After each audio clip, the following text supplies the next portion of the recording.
Oh my god. Okay, trivia. Trivia. You got to tell me that. You got to keep me honest. Okay. Yeah, my bad. God fucking damn it. It's always gonna happen. Trivia. I swear to God. No. I'm fucking with you. That's on me. That's on me. I just don't. I don't remember. No, there's always someone in chat that goes, "Fuck you, man! You take down that text." I'm like, all right, shit. Metal Geo, Palm is Pog. It is. But a use of parallax occlusion mapping in Bloodborne is right here, and you'll see that it's really noisy. So I think that has something to do with the emulator on how it's handling parallax occlusion mapping. But yeah, this is one usage for it in Bloodborne. One of only, I want to say two. And then that's it. And then DS3 I think has like two. It's really weird, but yeah, Dark Souls Remastered by default already has more parallax occlusion mapping in just Undead Burg and a couple other places. And then Dark Souls Remastered. Oh man, I have expanded Palm to be everywhere. It is in every crevice of every corner, everywhere. Trivia's watching her with her eyes closed. I mean, she just senses it. She can sense the stream, and I respect that. Are you still working on the mod for this game? Yes. As actively, no. I'm admittedly a little bit more preoccupied with Dark Souls 1. I followed this channel last year, and this is the first time I've seen your stream. Oh, look at that. You'll love to see it. It is good timing. Good timing where I'm going to get absolutely raw dogged by Ludwig. Or maybe just crash the emulator, to be honest, because I know Ludwig used to be a pretty common thing that would crash the game. So, do you still need a jailbroken PS4 to play this? Yes. Yeah, as far as I know, there's no good way of, like... You still need that jailbroken PS4. Because, yeah, I don't think there's any other way, conceivably, that they could do that. Oh, Ludwig is just hanging out. Oh, wait, it's not rendering the fog wall. Well, not really. I mean, it kind of is. Okay, it's not doing much. When you said raw dog by Ludwig, my mind went to the fact that he's half horse. Well, that's true. I get horse dogged. Or, no. What am I doing? No, raw horsed? God. I'm still waking up, to be honest. So if I say anything that doesn't make any sense, just assume it's because of that. Whimsily, thank you for the follow. Actually, yeah, this is a really good case right here where this would be an excellent usage of parallax occlusion mapping if they wanted to. Now, admittedly, the normal maps in Bloodborne, and well, frankly, the Souls games since Bloodborne and then DS3, and then they all have exceptional normal maps. Like, they are just tremendous. Captain Grundlebeard followed. Thank you. Thank you. So that you actually get a good sense of depth off this normal map, but they could do a little bit more with parallax occlusion mapping. So, but FromSoft just doesn't like Palm. They just don't. That's just not their jam. And for Bloodborne, a lot of the things, they ended up actually just modeling a lot of like individual bricks, and they just modeled a lot of the things that you could have done through Palm, which obviously preferably you would just model everything, right? Because you could make it look unique and it wouldn't be like repeating, right? Because it just repeats what the height map says. So admittedly, like, you know, hats off to you, but it's a big time saver to use. Like, this is just a perfect usage for Palm here. But they're just not big fans of it. Okay, so I was getting absolutely horse dogged. Horse dogged? No, raw horsed. God, I can't remember things. I got to warm up, guys, so just let me suck at this for a second. Yeah, Bloodborne was going pretty crazy with the geometry, and oh my God.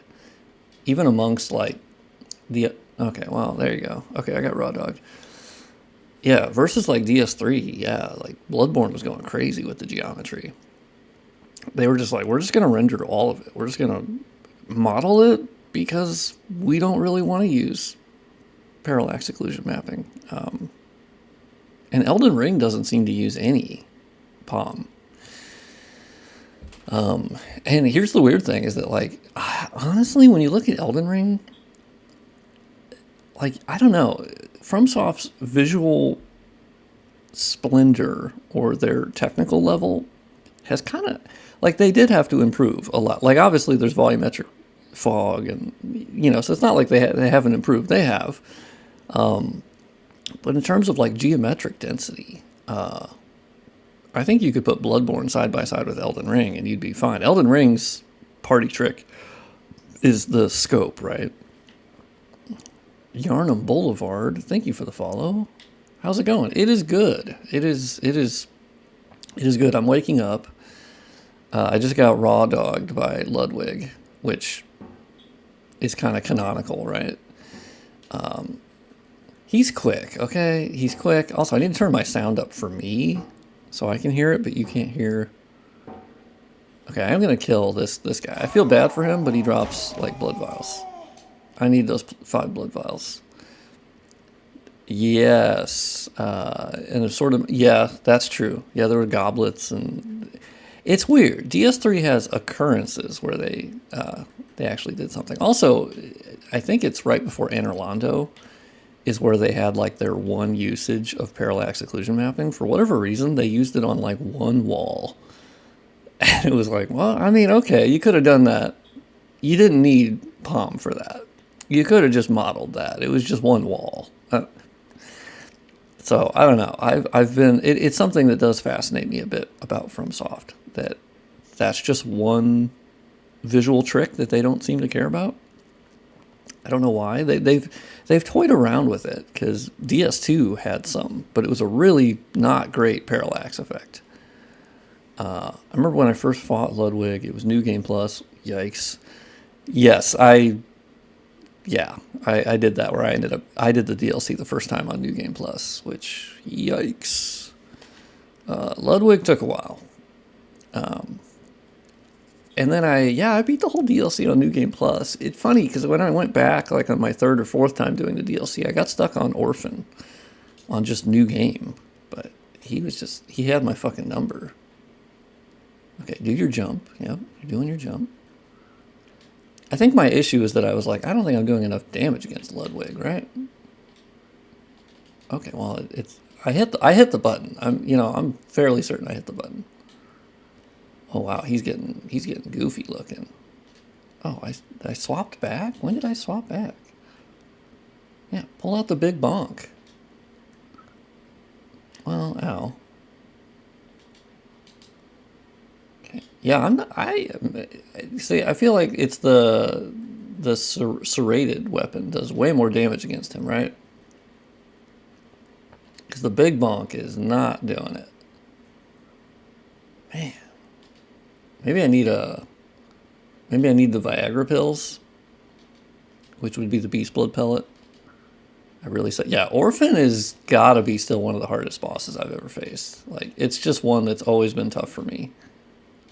Oh, well, okay. Oh my god, I'm still alive? Oh, I had the rare mechanic where I did not die, even though I should have. You are just fucking relentless. It's insanity. Oh my... I'm used to DS1 bosses, okay? I've been working in... Fuck me. Jesus Christ. I'm in the spin cycle here. Okay. Just fuck me. Yeah, Mr. Beast Blood Pellet. Mist or Beast. Yeah. I also think my level's pretty low. I've seen a lot of people go in here at, like, level 70, 80, 90.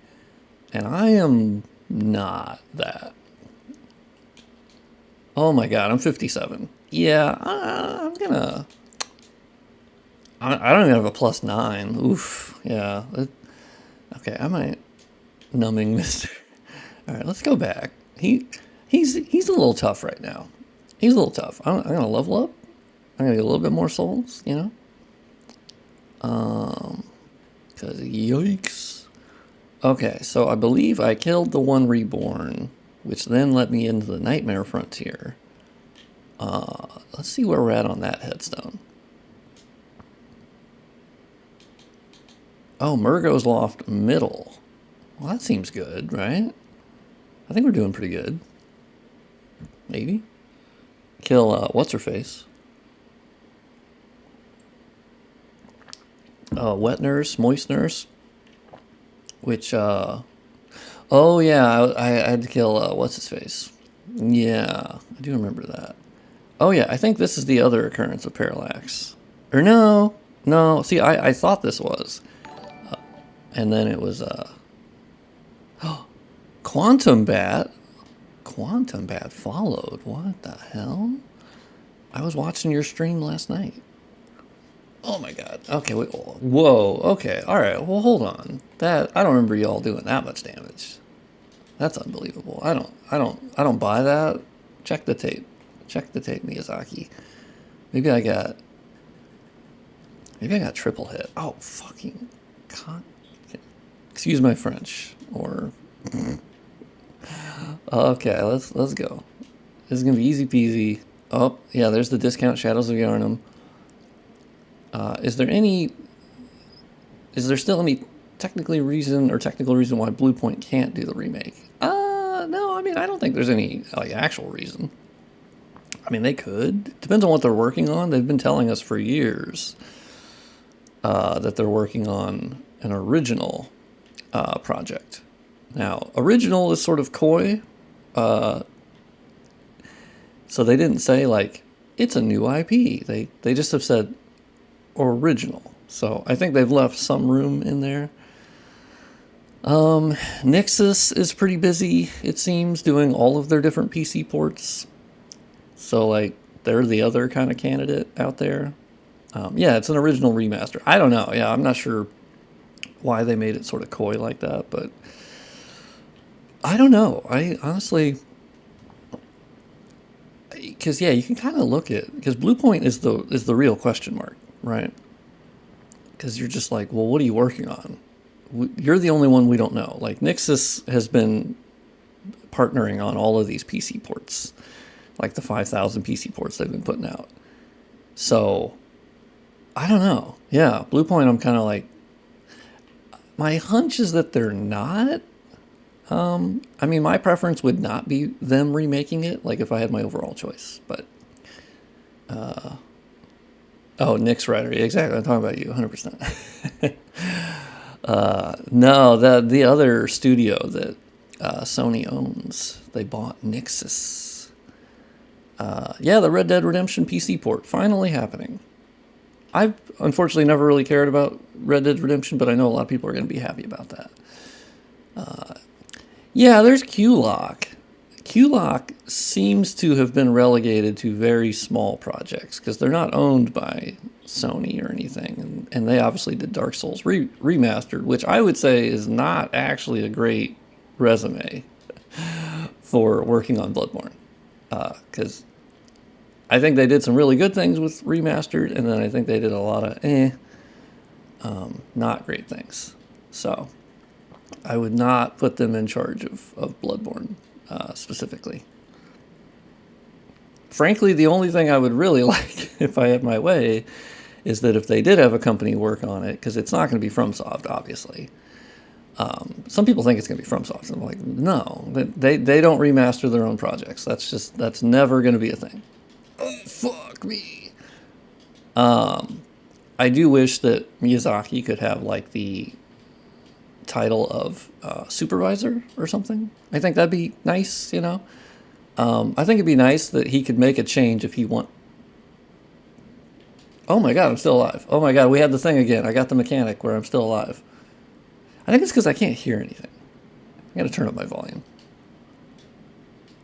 Damn, y'all are already doing the ghost thingy? That's rude, frankly.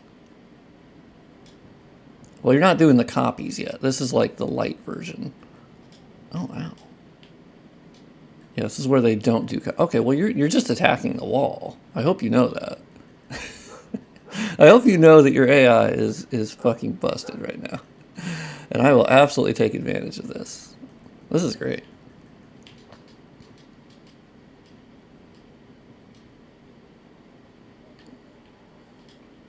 Oh, shit. Oh, are we doing multiple now? Yeah, I think I've done enough damage. Shoot. Yeah, I got to turn on the game sound a little bit. I usually have it low enough that my mic doesn't pick it up, and I'm not using headphones or anything because headphones give me headaches, so it's a whole thing.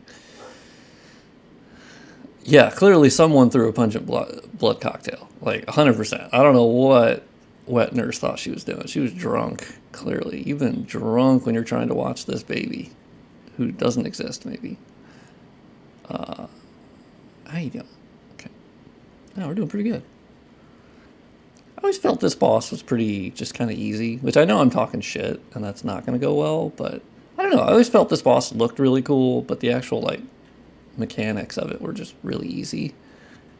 Where most of the time you could just kind of whack it from behind the whole time. I don't know. I always felt it was a little disappointing. Obviously, the DLC made up for that. But even other Bloodborne bosses, I don't know. Like Papa G, I thought was a vastly better and more challenging boss.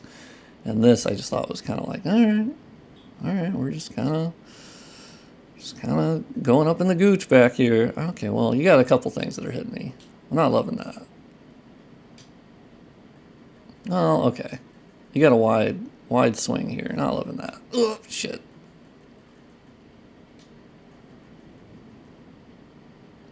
Oh, not that attack. That's the only attack I'm afraid of. That's the one where I'm like, fuck me, dude. Easy because mandatory. Yeah, I mean, they've had mandatory bosses that are harder. Oh, fuck. Gee. Oh, man, I got real lucky with those iframes on that dodge there.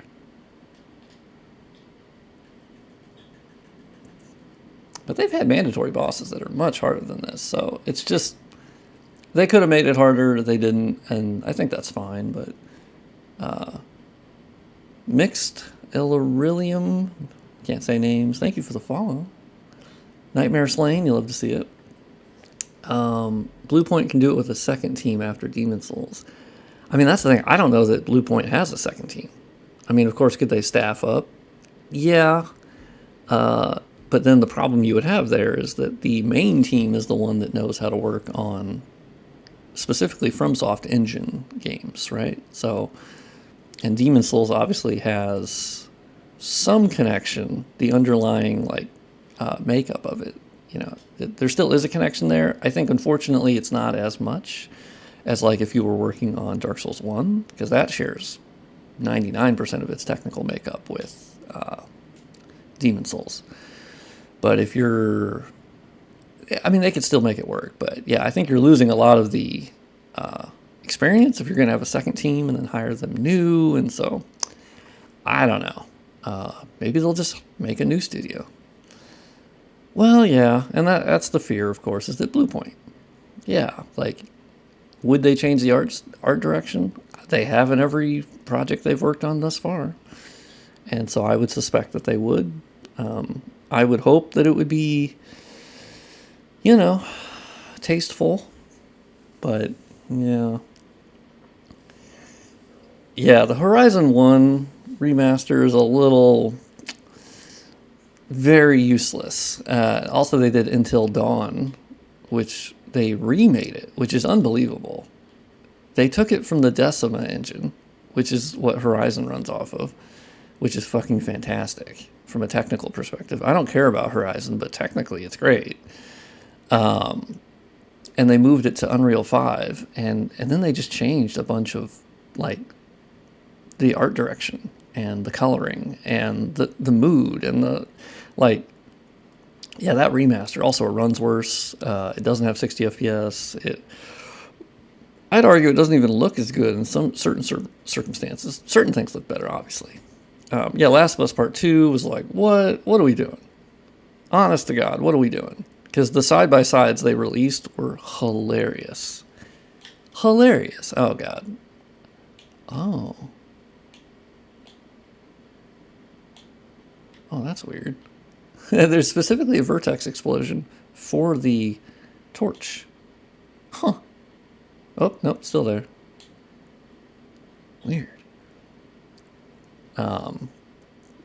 This Digital Foundry bait. I just found it supremely weird that they would the screenshots that they would release showed basically no difference, and it was like, why would you knowingly do that?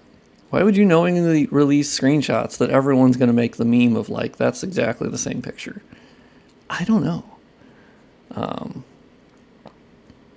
Yeah, I mean, preferably it would just be a patch for Bloodborne that would be, hey, it can run at 4K now, and it can run at 60 FPS.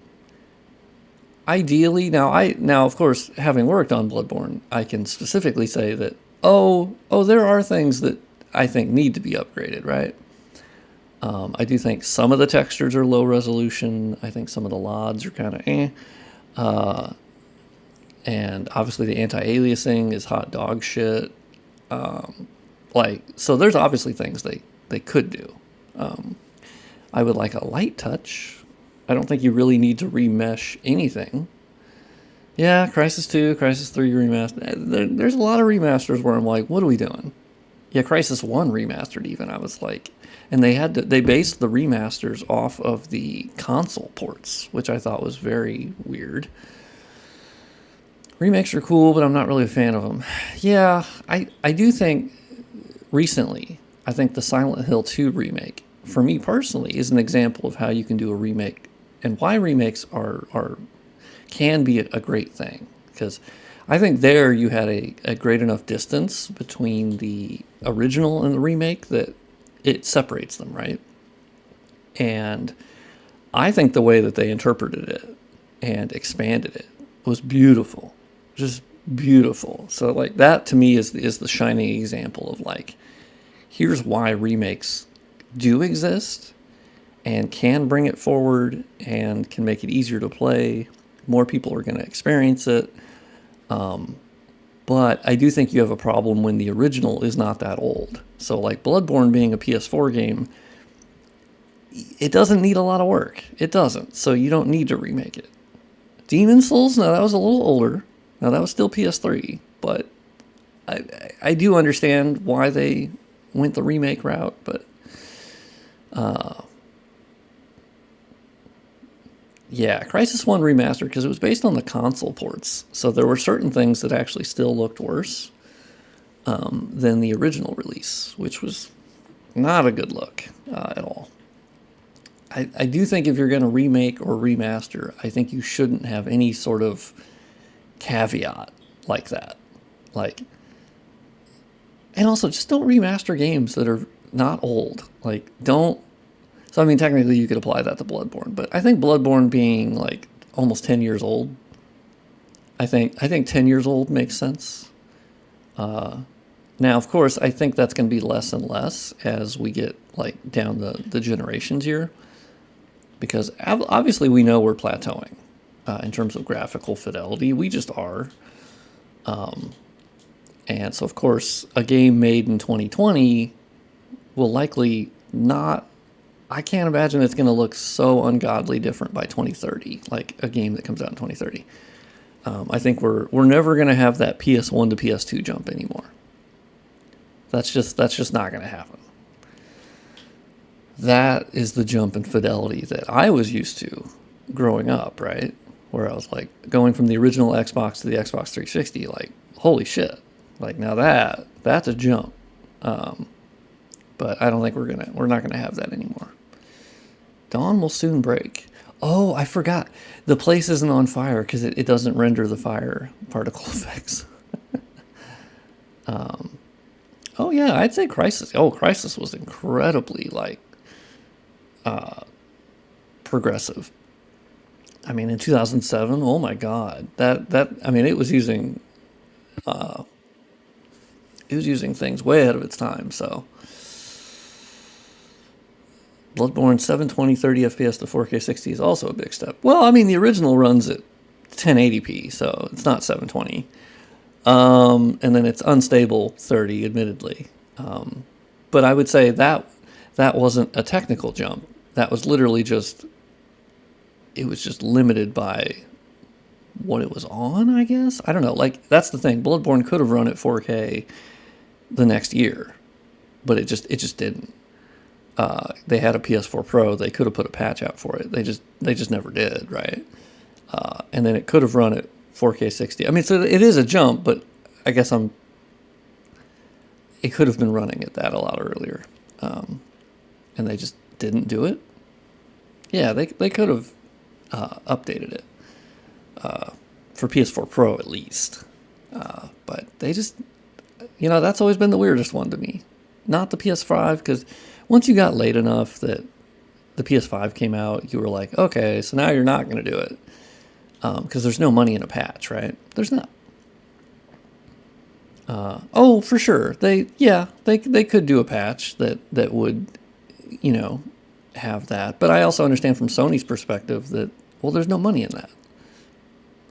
Other than like if you put it out and then more people would buy Bloodborne, I guess. But they've already had like 8-9 million sales or whatever, and they want new $70, and I think you could make that worth it.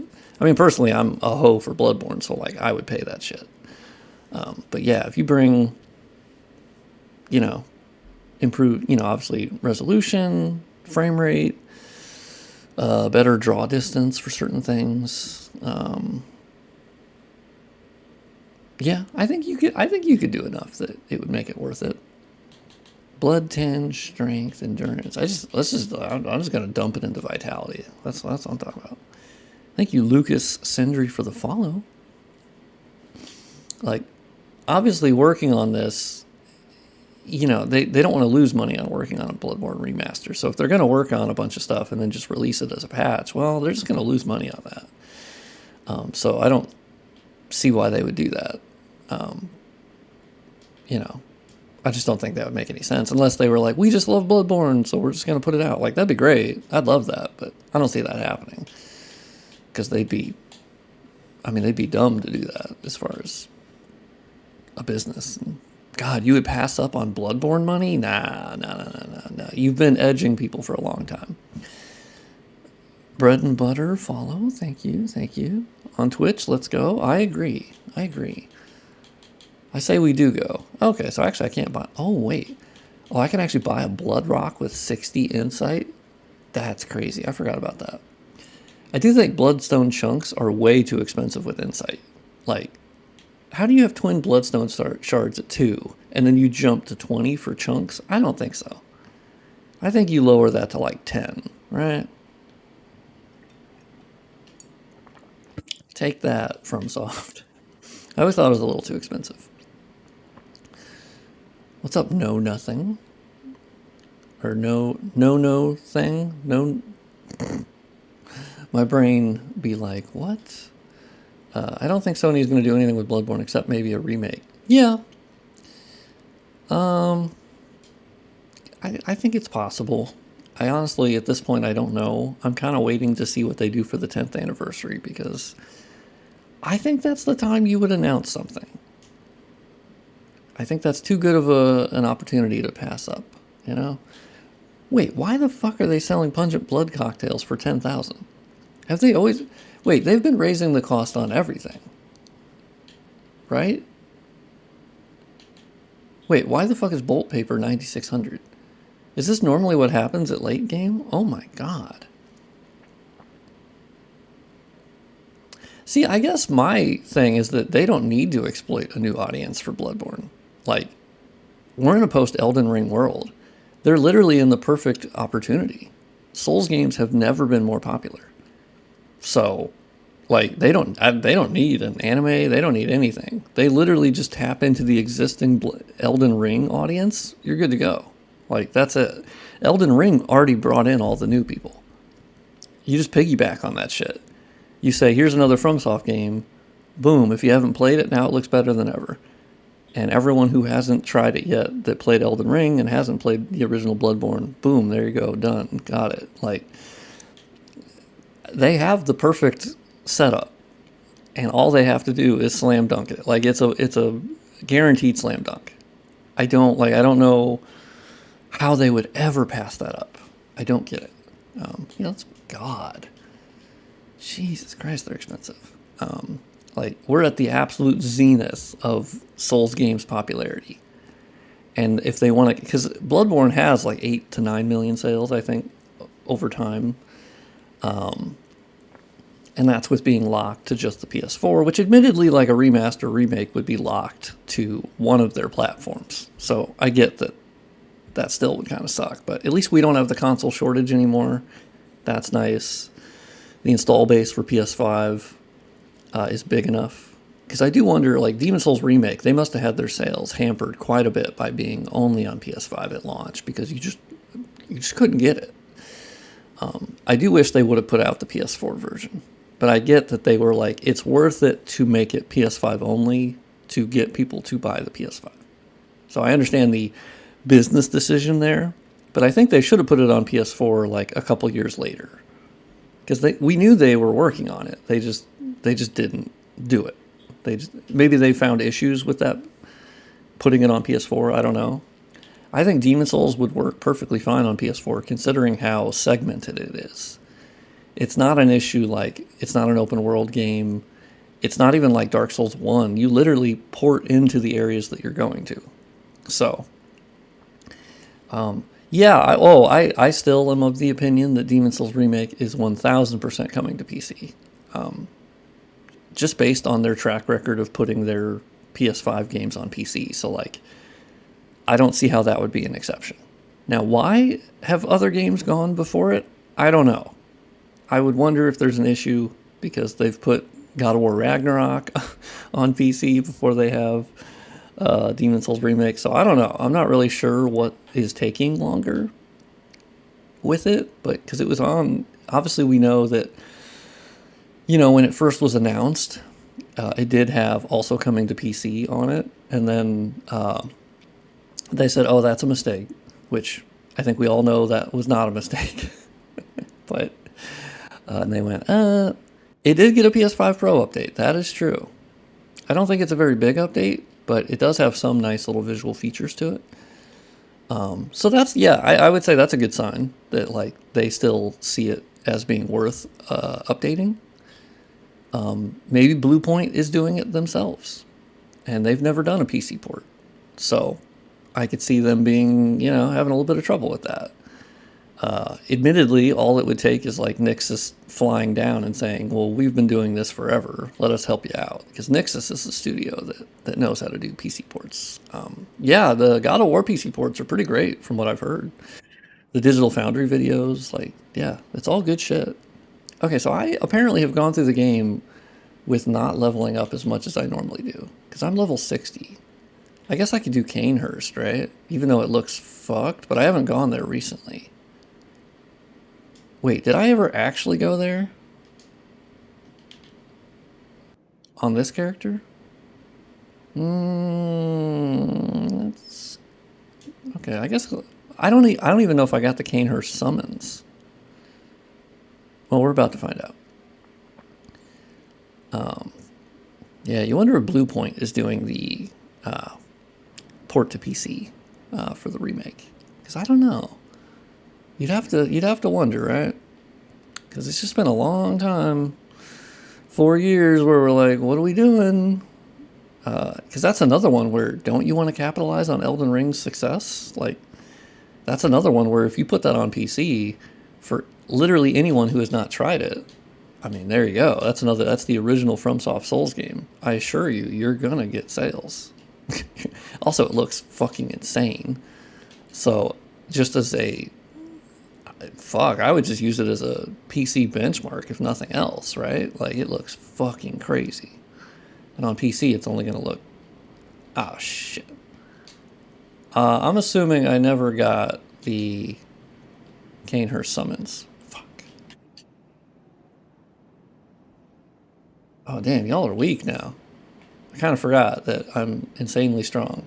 Okay, well... Oh, you guys don't even, like, fucking hurt anymore. That's crazy. Yeah, oh yeah, they'll figure out how to mod it. We already have some of the file formats figured out by a guy, or well, not a guy, a person, I should say, because I don't know, known as Chalice, who works on a lot of, like, file formats and works on the Aqua. Oh my god, I have too much insight. There's too many of you guys here. Jesus Christ. Oh my god. It's a bloody megalodon. Yeah, I do think they'll mod it to make it look like the original. I think the problem you'll have there is that, I mean, you'll have to do a lot of work to Like Bulletaria doesn't. I mean, you could pull the assets from Demon Souls, but they're pretty low quality assets. So I don't know that you'd want to do that. You'd have to make brand new assets, presumably, that match better the original. I honestly have no idea. I don't know how that would work. Okay, I clearly don't have the Canehurst summons, so that sucks. So, okay, let's go to Forbidden Woods. How about that? Do I have... I got 7,000. I mean, that's not a lot. Fuck it. I don't care. I got Platinum in Bloodborne in like 2015 and never played the DLC because I wanted to... Yeah, that's where one of my mutuals, Andy Cortez, he was also waiting for a 60 FPS experience to do the DLC. And so he ended up actually just getting a PS5 and then jailbreaking it and doing it that way. But yeah, he thought by this point, he was like, fuck, man, I thought there would have been a 60 FPS experience by this point. And there just wasn't. Which is kind of crazy, but... Oh, so here's the other thing. I think it'll be telling. Well, not really telling, but I think it'll be slightly interesting. There's the PlayStation concert coming up, where they're playing like all the PlayStation music. Now, they don't mention Bloodborne at all, but they do mention a bunch of different titles that they'll have music from, and then they say, and much more. And if they play a concert of PlayStation-owned IP music, and they don't play Bloodborne music, I don't know, man. That's some weird shit. Now, I understand they're overthinking it, of like, well, if we do play it, then they think that they're going to say, oh my god, there's a remaster incoming. If they don't play it, then that means that the remaster's dead, and we can all give up hope. So I think Sony might be like, well, fuck.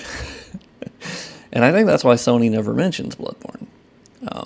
Except for accidentally, their main channel, or their main Twitter account, the Sony Twitter account, not even PlayStation, they posted that image of Bloodborne. It was like a crop from the logo screen, and they were like, what game is this? And the internet lost their fucking mind, because we were like, Sony? Really? Sony? Come on. What are we doing? What are we doing here? You can't do that. You can't. And so whoever the intern was that posted that obviously got fired. I bet they lost their fucking mind. We're like, you son of a bitch. Why would you post that? Why would you do this? We'll see if they don't play Bloodborne music. That will be a crime against humanity. There's too much good music if you don't play it. Yeah. Yeah, I don't know what's going on. I really don't. I wish there was some good way of like, we had inside info, but no. They may just. I still think it's the 10th anniversary. If they don't announce anything, because I don't expect it to be released on the 10th anniversary, but like to say some shit, say anything. Oh my God, here's what we're doing for the 10th anniversary. And I think if it's a tepid, like, oh, here's a social media post, and that's it, and they don't really do much, then I think that's kind of when you probably give up hope a little bit. Because I think for that, you would just be like, oh, okay, well, let's just pack it up, guys. Now, to be fair, Demon Souls did have 11 years between its original release and the remake, so that's our only timeline to go off of. So, for whatever that's worth. Okay, so I need to go get the Canehurst summons. So I'm gonna go churn through here, and I believe I remember it's past the dog cages. If I remember correctly. What's up, homies? How's it going? We're gonna go for dog cages. That's what I need. And I want to say it's back here. Pretty sure. I swear I went back here. Yeah, doggos. What's up, guys? How's it going? Gotta go. Oh, yeah, let me get my torch out, even though it doesn't have a fire particle effect yet. Okay, is anyone chasing me? So I have to occasionally check my OBS to make sure my mic audio is going. because every once in a while, NVIDIA Broadcast will die. And that's actually the program that handles my audio and makes it sound better. All right, let's go this way. There's some loot down here, I will say that. Oh, also some weird dead bodies. What's up with that? What's going on there? Oh no, not the worms. Not the worms. No. We don't need the worms and we don't want the worms. We want the ladder. That's what we need. Alright. Oh, so I didn't get poisoned. I was close though. Yeah, let's go check out what Yosefka is up to. I think I'm coming here pretty late. I didn't send anyone to her clinic, so that should be good.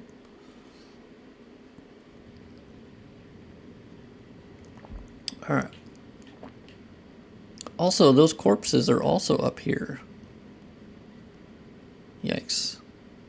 So I do think if they did a remaster, like for instance, you can see on this, these meshes, they're very low quality, which kind of stands out versus the other meshes in Bloodborne, which are pretty good. Like, but these are really not great when you get up close to them, the texture or the mesh. So I think if you're gonna do a remaster or remake, you could touch up some of those.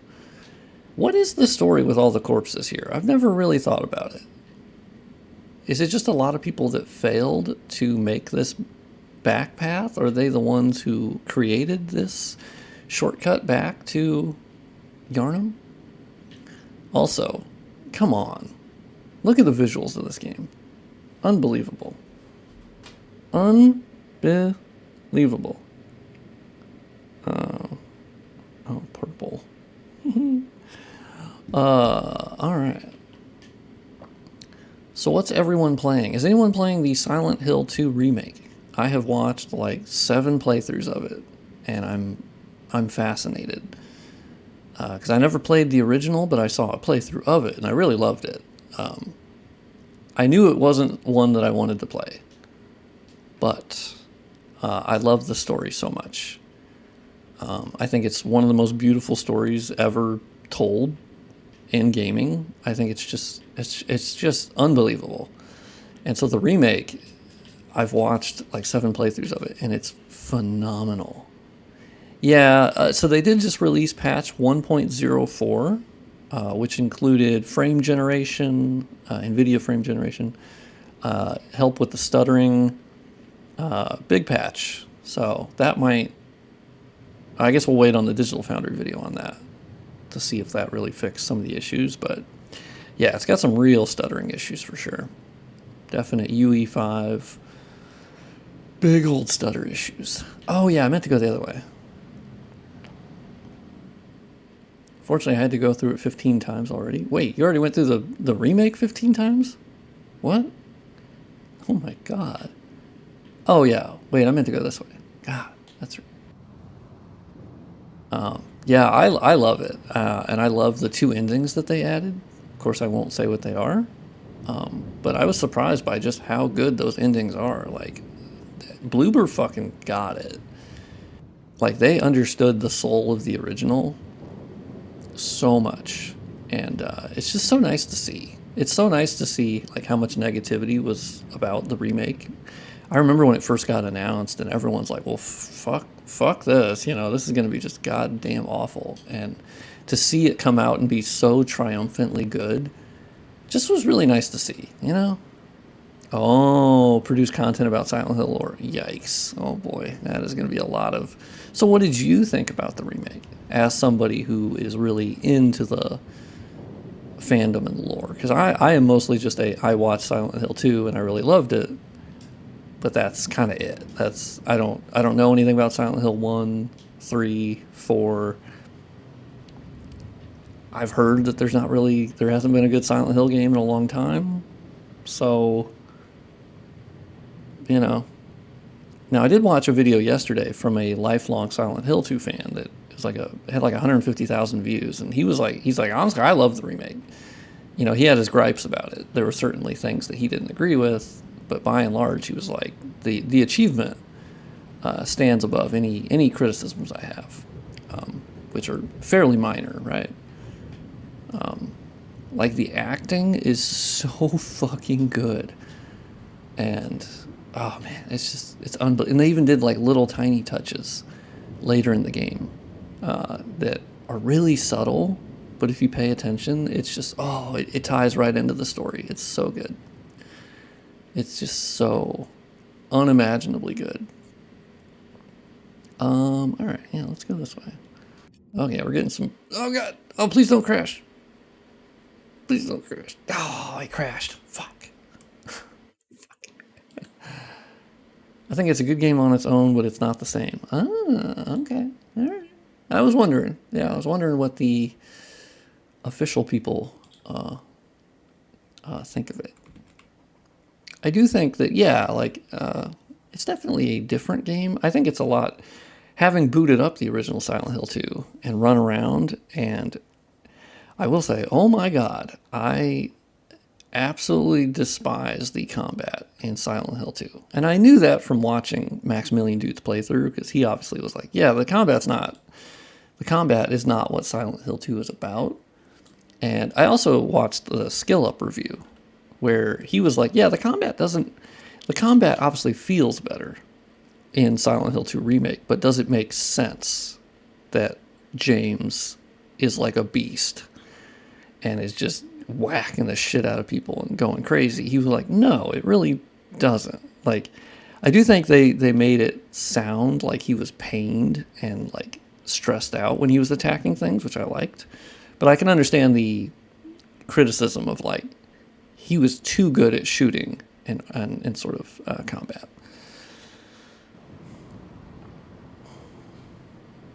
Yeah, I mean, I know that they added some extra scenes, like with Angela, I think had an extra scene here and there. Maria had an extra scene here and there. What they say in some of the cutscenes are slightly different, and the tone is a little different. I think the argument could certainly be made that it loses some of the dreamlike quality because of the realism and how much better it looks, and the facial animation and the acting is in. I personally think the acting is better. Specifically, James. I think it just has a much more thoughtful and nuanced performance. Where I think the original, I get it, but I don't know. From what I remember, the original was a little. Some of the lines were delivered really wonky, but I don't know. So yeah, of course, you're not going to please everyone, which I think is fine. Yeah, I think there's a lot of monsters, and I also agree with the criticism of later, where there's certain padded out areas that you didn't really need to pad out. Not really, so I do get that. Oh, I have that set to the wrong lighting ID or fog ID, I think. Shit. I forgot to go back through here and fix. Oh, uh-oh. Hello there. I wanted to check the current state of the emulator version. I'm using the most recent one. I just downloaded it before stream. It seems to be the same as from my end of the build I was using a couple weeks ago. I don't notice anything terribly different. I have had a couple crashes. I forgot also in here, I forgot to turn on backface rendering. Oops. Yeah, I mean, I guess, yeah, for me personally, since I'm not as much a Silent Hill like fan, other than liking Silent Hill 2, I got the same feeling between the remake and the original and what they were trying to tell, and if anything, I felt it a little bit more, and perhaps that's just because of the acting and the scene direction and a lot of that. I really thought they nailed the soul of it. But also, like, I say that as not the biggest Silent Hill fan or anything, so, like, you know. Yeah, it does seem odd that you can't really get Silent Hill 2 on PC, you have to download. There's a free download of it. It's literally just you just download it, and then there's the enhanced edition mod, which has got to be one of the most impressive mod projects I've ever seen. They just finished it. Also, I noticed here I need to fix this. there's a LOD building that's loading in while you're in Yosefka's clinic, so that's not great. Turns out they were unloading that when you were in here, so that's not great. Delicious Pirate God, that's a good name. I've never played Bloodborne before, and I'm waiting with bated breath. Yeah. I mean, personally, I would recommend just playing it on PS4. If you can get a cheap PS4 or borrow a PS4, I would honestly recommend playing it that way for the first time, because it's going to be a great experience. Yes, it'll be at 30 FPS. Yes, it'll be at 1080p, but I promise you it'll be a great experience. Or if you have a PS5. Because I think you can get it for really cheap at this point. I think it's like $20 or something.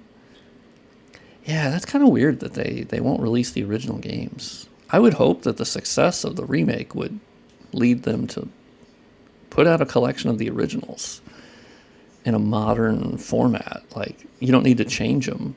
One thing I was a little disappointed by with the Enhanced Edition mod project is that apparently they had a vote at some point. And the community voted to not really upgrade the world textures at all. I do think that was a bit of a missed opportunity if you're already going to go to all the trouble of doing all the other upgrades you did and fixes. Then I think the original textures, like, some of them look pretty bad. You know, I understand that they were like, we want to keep them as original as possible, but you changed a lot of other things. I don't know. Like, they changed a lot of the, like, whenever you zoom in on things, like when you look at the car to grab the map at the beginning of the game, they obviously updated that completely. And I don't know. I feel like if you're going to do that, while you're there, I don't know. I feel like as an optional thing, you could have done, here is some better textures. I don't know. But they did not. And they ended up finishing the project, so we're not going to get better textures on the original release. So they had legal issues with the original dev team when they made the HD collection. I do remember that. Yeah, I watched the Digital Foundry comparison video on the different versions of Silent Hill 2, and yeah, the HD collection is like hot dog shit. Like, it looked worse. It just broke a lot of shit, and it does remind me of the ports, some of those ports we got during the 360 PS3 era, which were just, oof. Yeah, I gotta get rid of this LOD map piece. Oops. Oh, I didn't get the Canehurst summons. Those are not here, right? They're in a different spot. Yeah, Abandonware. I was surprised to find that you just download the original Silent Hill 2. And it's like, oh, okay. Interesting. I'm surprised that Konami would just not. I think the only port that I remember playing on PS3 was the original Bluepoint remaster of Shadow of the Colossus. That's how I played the game the first time. And then they remade it for PS4. Wait, did they really do different voices? For... I thought they just would have used the same audio or whatever. God, did they end up actually doing different voices for the characters? I mean, I understand why the remake did. And personally, I thought the performances were great. I know there were certain occurrences in the remake where if you compare it to Mary's original performance, I could see some of those being better, for sure. I do get that. Was to 100% remake the games. Interesting. I didn't know that. Oh. Interesting. Yeah, they ended up just not being able to... I guess that would explain why it was just an awful release. Just a terrible, terrible release.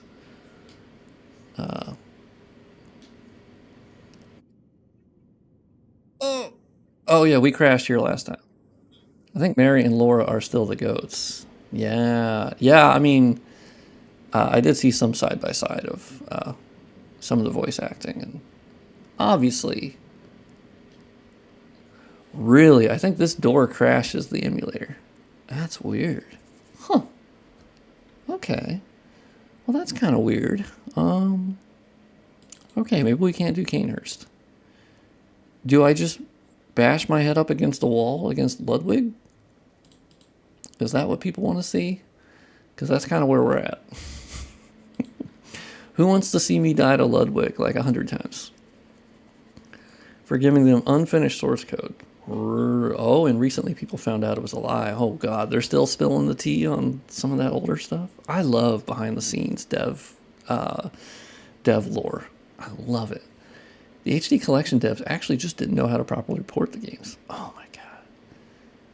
I mean, considering they were porting the original, which obviously PS2 coding is pretty confusing as far as I remember. It is not the easiest to develop for, but the performance you could get out of it, like the fill rate, that's why they ended up doing the fog, right? Because they were like, we have such a ridiculous fill rate that we can just do the fog and still, render the rest of the game as well. Weird. I love dev lore. It's so good. I still wish we knew more about Dark Souls Remastered. I would love to know more about the dev experience behind that, because I can tell from the files that they wanted to do a lot more with Dark Souls 1, and it didn't end up happening.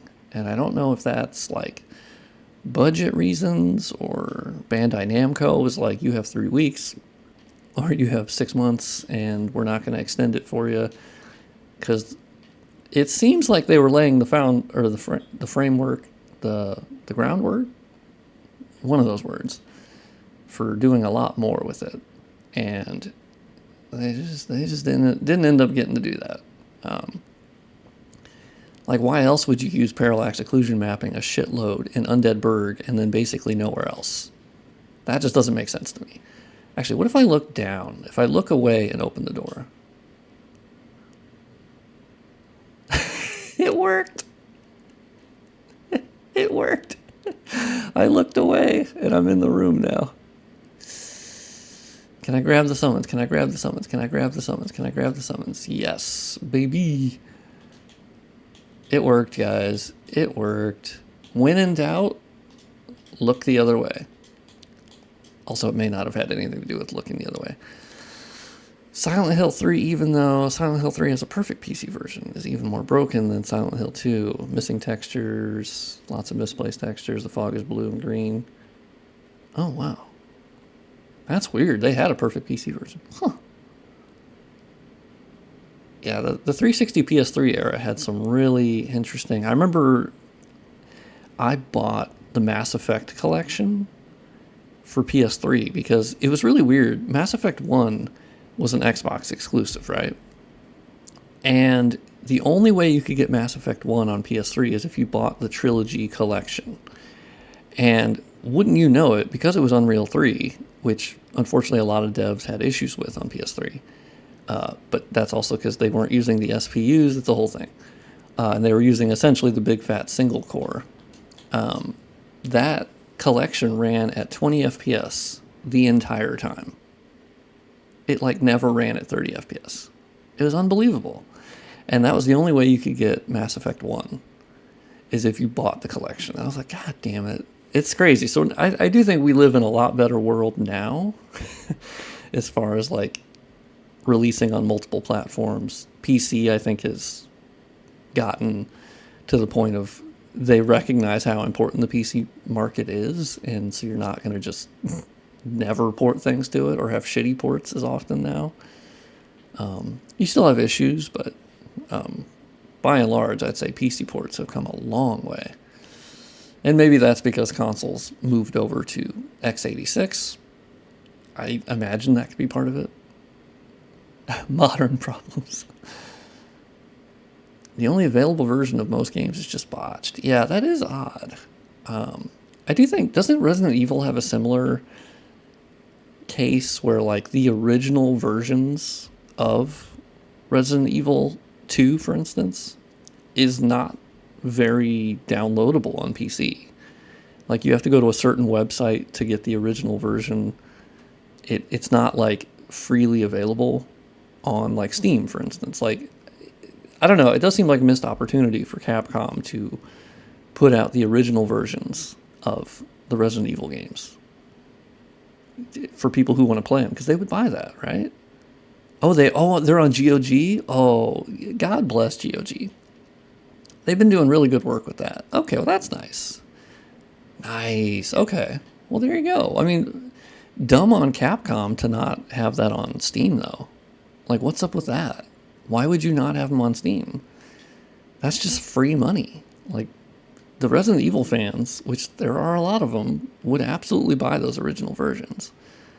And then, obviously, there's all those mods that you have to apply to the original versions, which I guess now you can get them on GOG, so that's a lot easier. But like the randomizers and whatnot, I wish I could get into Resident Evil. I like it, and I like the lore, and I like all the weird goofiness of Resident Evil. But actually playing them, I don't find that fun. But you know what I haven't done? I have not tried playing Resident Evil 2 Remake. I do think I would enjoy the remakes a lot more.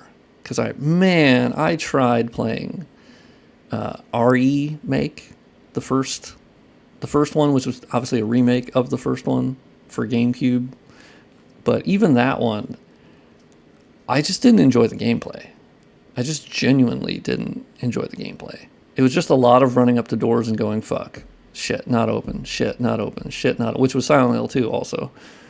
But Resident Evil 2 Remake, I'm like, that looks like a modern control set, third person. I'm like, Yeah, I do think RE4 is one I would have fun with, because RE4 is certainly modern enough. The GameCube one. Yeah, definitely. Which, I mean, obviously there's a PC version of the original. Yeah, I could see playing that. I wonder if people would like me to stream that, because that's a fun game. I like how goofy RE4 is.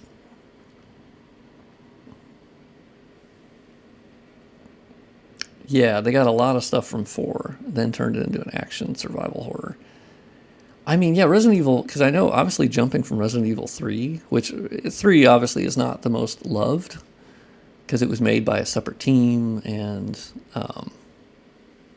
yeah, I think RE4 is really cool. I've watched a lot of randomizer runs. I've watched the VR runs. I've watched whole playthroughs of the remake, which I think is great. I think Capcom has got to have one of the best track records for remakes. And I think it's also because you're remaking a PS1 game, you have a lot of room to interpret it. But I feel like they interpret it really well, honestly. And they look gorgeous, and they play great. And they keep the soul of the original IMO. And I say that as someone who's not played the original, but I've seen playthroughs of all the original games and the remakes. I'm a weird video game viewer. I will watch games that I won't play myself, and I can still really love them.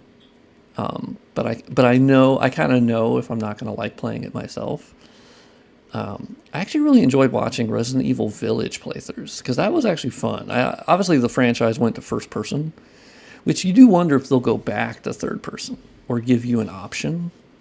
Because I think, didn't they give an option recently to add a third person mode? RE4 Remake added a little bit too much stuff that I don't like. Yeah, I mean, yeah, with any of the remakes, I do know they tend to... Because that was one where the original was way more modern than, say, remaking RE2 and RE3. Like, the difference between those and the fidelity and the gameplay, remaking RE4 was obviously a lot less difference you had to make there. Oh, a lot more tanky and stagger less. Yeah, I could see that they'd want. And luckily, from a lot of the people I watched that were like Maximilian Dude, obviously being a huge RE4 fan, it was nice to see him really, really enjoy the remake. Okay, so I had a vertex explosion, so let me go back to the Nightmare Church, and let's try to fucking kill Ludwig. It might be that this weapon just is not good to kill him, but Let me try to rub some stuff on the weapon. Let me take a Viagra blood pellet, beast blood pellet, little BBP. I hate that acronym, actually. Let's not do that. Okay, so we got beast blood pellet, bolt paper. Don't know if he's weak to lightning, but that's what I got. So we're going to bolt paper this motherfucker. I love the discussion of remakes and what's the next thing they're going to remake. And because I know for Resident Evil, like, the thinking is like, are they really going to remake RE5? I think they could, but I don't know. RE6, obviously not. RE6 is fucking hilarious. I obviously, once again, have never played it, but I've seen many playthroughs of it, and it's one of the funniest games that's ever been made. Easily. Like, it's not even a competition. It's one of the funniest fucking games ever made. And it's hilarious. Oh, I now realize I do have the sound up. I just don't have... The sound isn't working through the emulator. I don't have my sound pack installed. Well, that would explain it. Okay, that would explain it.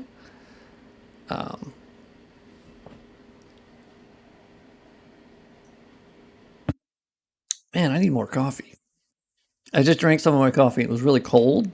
Oh, that's the worst feeling. Ugh.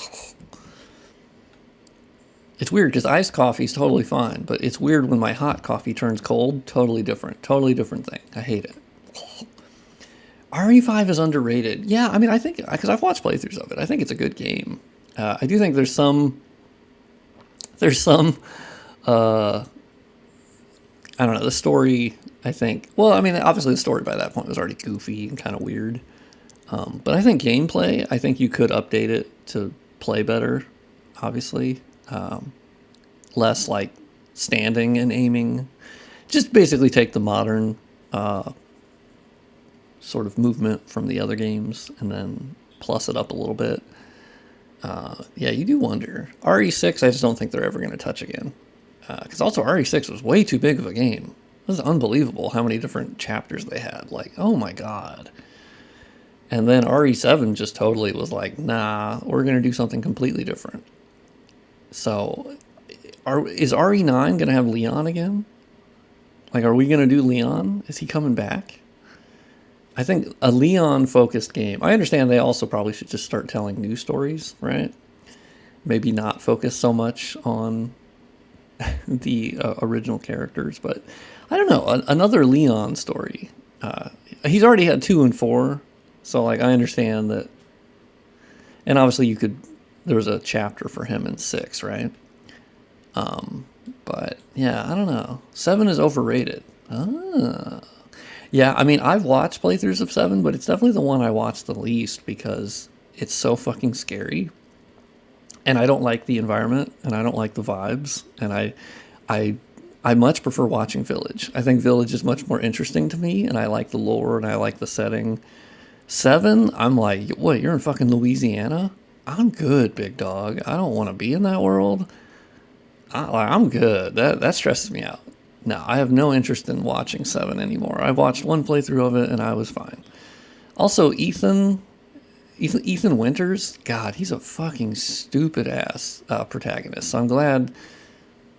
I don't know if people are okay with spoilers for Village by this point, because it's been out for long enough, but I won't say it in case someone hasn't played Village yet. But I thought Village was really cool. It's more action-y, but I really love the story. And I love the characters, you know? Oh, thanks for the follow. Or 0R0707, but the whole game literally has one enemy type. Oh, for RE7? Yeah, 7 I just... Ooh. And then people playing it in VR, I'm like, oh, fuck that. Fuck that. Absolutely not. I would just lose my shit. There's no way.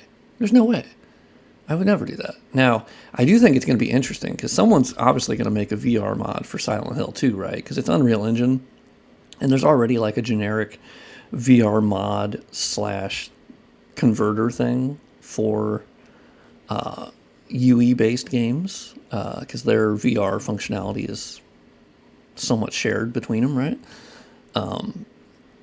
Honestly, I can't even imagine a first-person Silent Hill 2, and specifically remake with the fidelity that it has.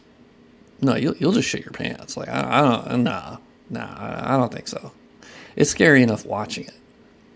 Nah, I don't need to experience that first person. I think, although I actually would watch that because someone would fucking lose their shit.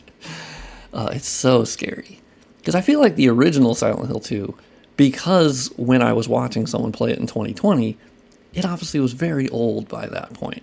So it was harder to be scared by things because it was the angle, the camera angle, and it still was kind of scary, but not nearly as much as I think the remake because of the fidelity. You can make it just absolutely terrifying. There's a first person mod for the original. Yeah, that sounds about right. Damn. No thanks. Yeah, VR7 is a form of torture. No, yeah, the vibes are off. I don't. That's like playing. That's like if they had PT and they were like, oh, magically now we can do a VR. Actually, I wonder if you can play PT on the Shad PS4 emulator. I'd imagine so. I don't know if it boots yet. I wouldn't say Silent Hill 2 is scary. Well, that I guess was part of the criticism of the remake, is that they're like, well, the remake is scarier than the original, and it didn't have to be. I don't know. I always felt Silent Hill 2, if I had played it at the original point in time, it probably would have been very scary. Yeah, I mean, it is uncomfortable. The vibes are definitely off, but I don't know. It's got a lot of horror elements that, because I will agree that it's not as much about jump scares. That's what I like. Is it has some, but it doesn't primarily focus on jump scaring you because those are cheap, right? It's definitely more. You're just sort of wondering what the fuck is going on, and yeah, I would say it's a vibes thing of you're deeply uncomfortable, and that's sort of like the guilt trap purgatory that you're in, right? And it's supposed to be surreal, and yeah, but it's not about jump scares because I think that's the cheap shit. Vera Kazi, thank you for the follow. Oh, I took the text off. Look at me go. Let me get the cursor off the screen. Oh shit. Oh yeah, Vampire Survivors Castlevania DLC. I gotta go back to playing more Vampire Survivors. I used to be really into that game. Okay. Oh, I was like, did I kill that bitch? I believe I did. Okay, Beast Blood Pellet. Bolt Paper. We're gonna fuck this guy up. Okay.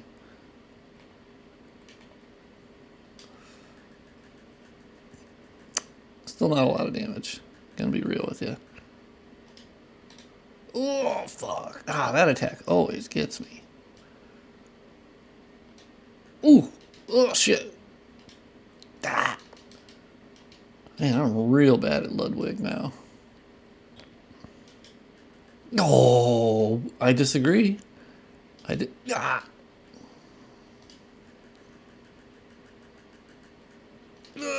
Fuck. Fuck. Hey. Hey. Bitch ass. Okay. Whoa. Oh, he's in the spin cycle now. Oh, I'm in his spin cycle. No, he's in my spin cycle. Oh, bitch. Oh, no, my God. He did his charge in the fucking corner. Oh, okay. He can get out of there. I was like, you bitch. Let's get on some nice flat territory. Although, oh, okay. That was quick. Okay, all right. Oh, shit. God, that little headbutt is really crazy. No. Don't do the... I hate when he does that little sky one.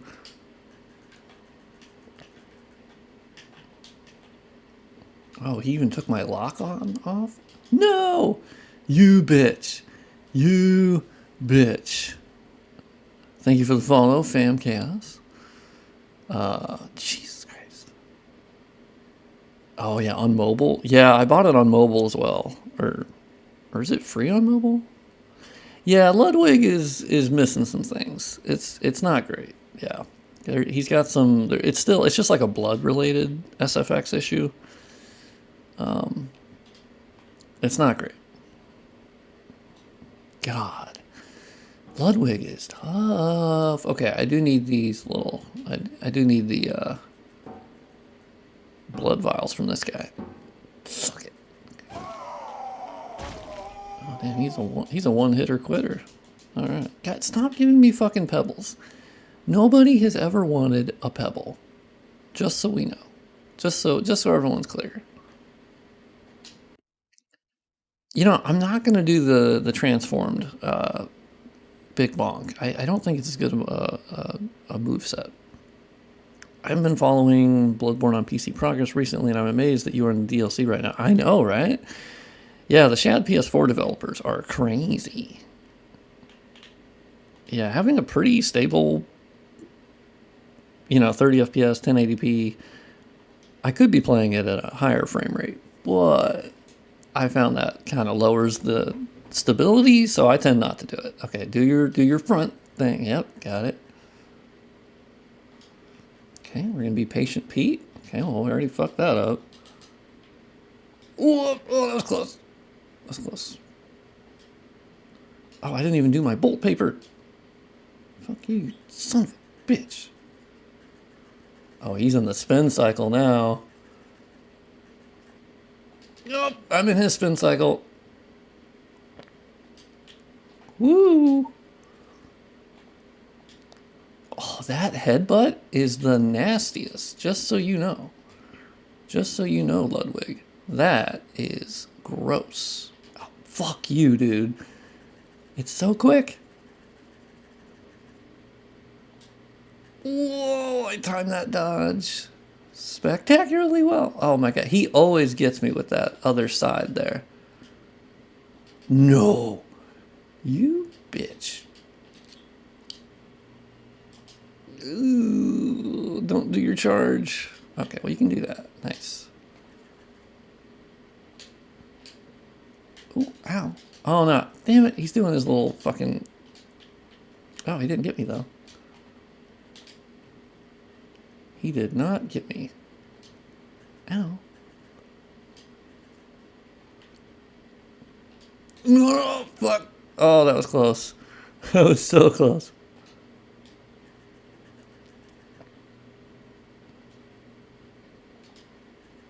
Ow. Ow. I'd really like to stagger you, big dog. I'm going to be real with you.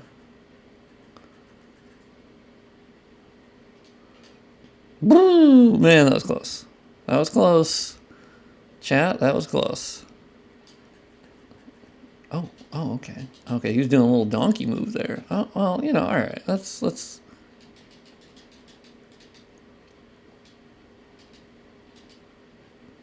Well, okay. I fucking hate you.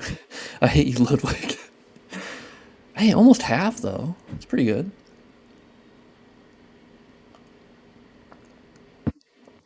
Yeah, I don't think Bolt is his thing. I don't think he's really getting a whole lot hurt by that. Maybe I buy fire paper. Really, it's my weapon. I think if I had like the saw spear, I think the serration on that would be... Oh, actually, yeah, let's check if I go back to the Hunter's Dream and see if I have my runes set up correctly for like maximum beast mode damage. Okay, let's see. I have insight, but that shouldn't hurt me. So let's look at my blood gems on Kirkhammer. Is there any... Okay, there's attack versus beasts is up 12.6%, but it lowers my overall damage a lot. Is that still better? Would that still be better against Ludwig? Do we know that? Okay, that's blood attack, which I'm not doing a blood attack, right? That's arcane, which I'm once again not doing. This is just attack up 15%, which is what I'm currently using. Okay, well, that didn't really pay off. Raises stamina, raises HP. Oh, shit. Okay. Okay, well that gives me a little bit more blood vials, but that's not really my fault. Or that's not my problem. I'm having more of a problem just not doing enough goddamn damage against him. Whoa, 15% more stamina? Holy shit. Alright, well that's pretty nice. That might pay off, actually. The other thing I was going to check is, what if I sell some shit? What if I upgrade the Saw Spear? Because I know the serration damage is going to be so much better. Oh, wow. Wait, I do have a Blood Rock? Oh, I did get the Blood Rock. I haven't even fully upgraded my weapon. Wait, oh, hold on. I need more chunks, right? Oh my god. Unbelievable. I literally just needed... Oh my god. Fortify weapons. Okay, so I'm just 2 chunks off upgrading it again. Yeah, okay. I probably should just keep upgrading that, right? Fuck. I don't know. Saw Spear's better, though.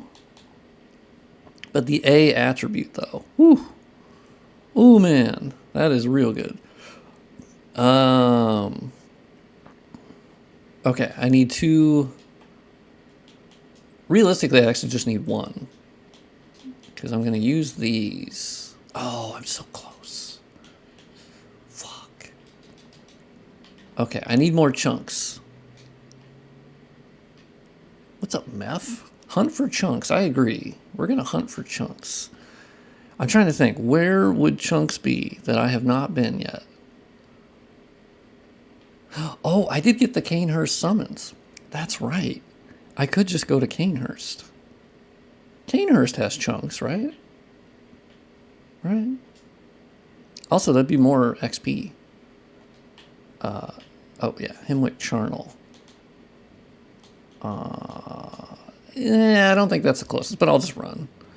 What's up, Meth? I don't know if that's the... Mephistofi? I can't say words, so don't hold me to that. Alright, let's just run and then get our Canehurst cutscene. I believe Canehurst on the outside is going to look fucked, but there is a mod that fixes it temporarily by changing the MTDs, I believe, which I actually could download that in 2 seconds to fix the outside of Canehurst because it looks pretty fucky. There is in the enter hall. Oh, okay. I want some. Yeah, I just need a couple chunks. Actually, one more insight. I could buy a chunk. Oh shit! Wrong one. Wrong one. Shit. Yeah. Yay! There we go. Nice. Okay. Ride the carriage. We're gonna play the cutscene because it's a really cool cutscene. Yeah. What's up, Meth? If my brain is remembering correctly and the synapses are firing as they should be, I believe you are the one that runs the Bloodborne wiki. Am I wrong? Because if you are who I think you are, that's legend status, right? Because the Bloodborne wiki has got to be like the most impressive wiki of all time, except for Wikipedia, but it's very impressive and awesome. Oh yeah, here we go. Fucked up Canehurst. You have chords as well. I do have chords, yes. I have a couple chords. Oh, did those give me insight when I eat them? That would make sense. Oh my god, look at the exterior of Canehurst. Uh-oh. Pretty fucked up. You are the one. Fantastic. My brain had not failed me. Well, yeah, everybody in chat, say hi to Meph, the legend, the Bloodborne wiki owner and creator, and it's like it's a better wiki in every possible way versus the other games. You get +3 insight when used. Oh shoot, nice. All right, well then we're jamming. Man, yeah, I gotta download the mod that fixes the exterior in Canehurst, because yikes. This is looking rough. It's all about the snow texture, or snow MTD apparently. It's got some real fucking issues. Yeah, let me go download the mod that fixes Canehurst. That's how it's supposed to look. Alright, so let's close that. Yeah, that's weird, like circus land. Let's open up Nexus mods.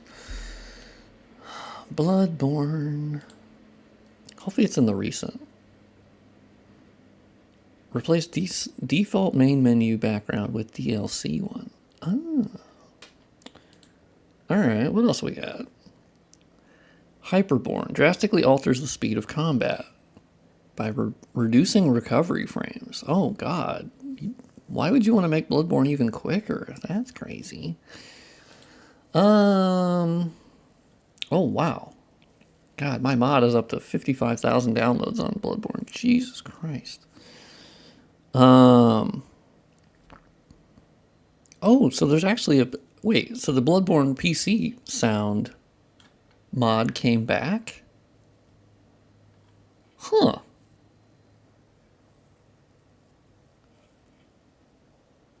That's weird. Well, okay. I mean, I guess I'll download that. Sure. It's weird. I guess it came back. I thought Sony took the mod down. Alright, well.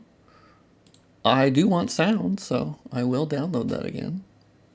Okay, rainbow, blackness fix, reduce map intensity, yes, yes. Reduce global brightness, Canehurst snow fix. Oh, baby. This is only draw params for Canehurst. Oh, no. Damn. Oh, so that's not going to work then. Well, maybe. Actually, that's true. I haven't done anything with the draw params for Canehurst, from what I remember. So it might still be worth doing. Let's extract that. Oh, so it's just a G param fix. But it also downloads the default G param, which I'm not going to fuck with. Okay, interesting. Also, yeah, sorry for the black screen, everybody. That each includes Canehurst fix. Huh. Okay, well, I'll download just the specific one for Canehurst. Let's do that. Let's go to Bloodborne. DVD root PS4. Draw param. All right. Oh shit, the sound pack already downloaded. Fantastic. Okay, so I'm going to extract that because I want to have sound. I think the stream has been missing sound as well.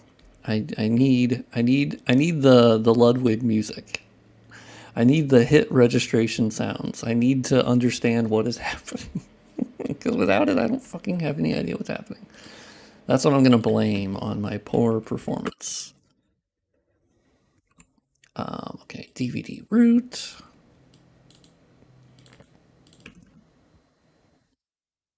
Weird. I don't know why. I guess Sony is allowing the mod to go back up, but I will not question it.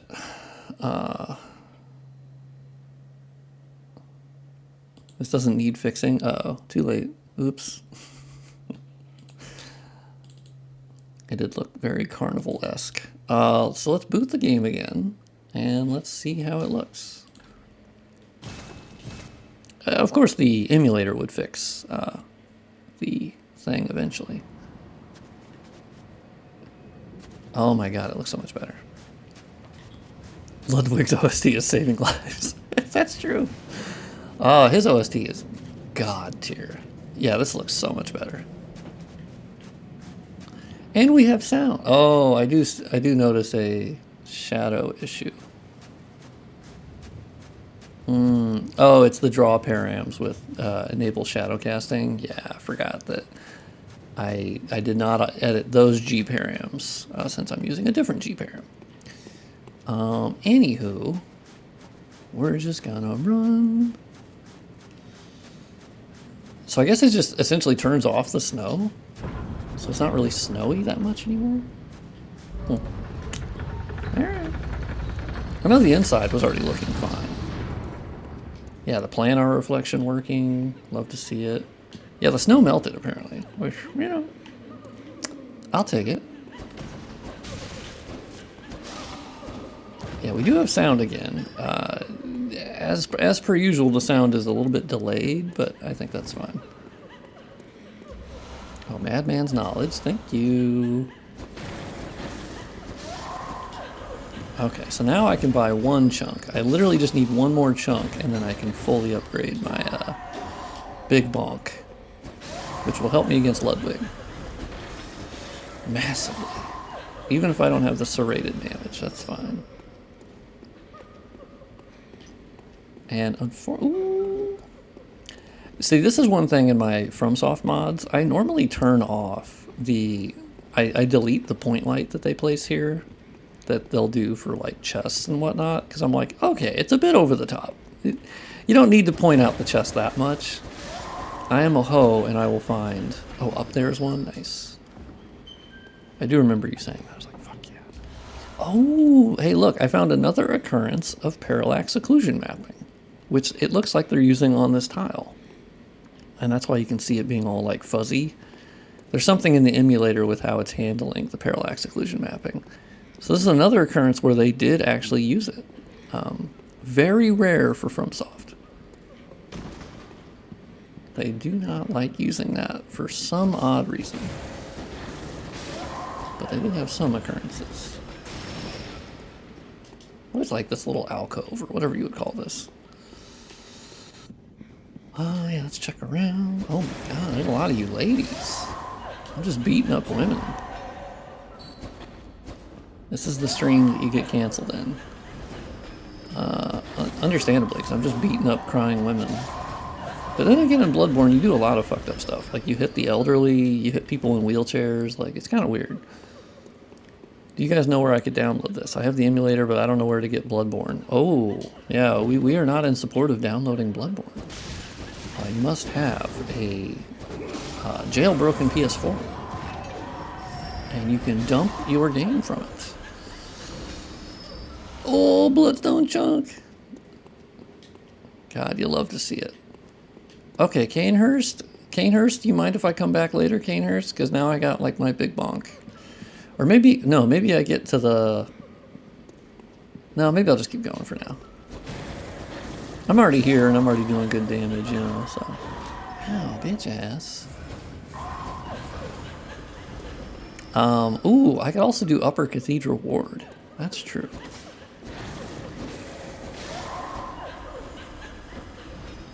Eat it!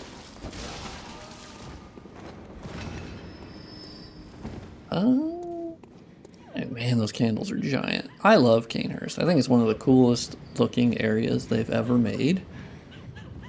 And if they do remaster the game, the one thing I do recommend is like on this asset here, incredibly low resolution texture in normal map. Let's put a better one on it. Stuff like that. Like easy, like this is just easy wins. And I'm sure they'd have a source asset for this, because you can look at this, it's also incredibly low resolution, so small things like that. I'm going to go let my cat into my room. Ogre Flex, hey man, just want to thank you for your work in the Souls community. Really appreciate your videos on YouTube as well. Thank you, that's very sweet. I have enjoyed making videos and modding the games. It's been probably the most fun thing I've ever done. And probably the thing I'm most proud of, to be honest. So, I appreciate it. I'm going to let my cat in. He's very mouthy today.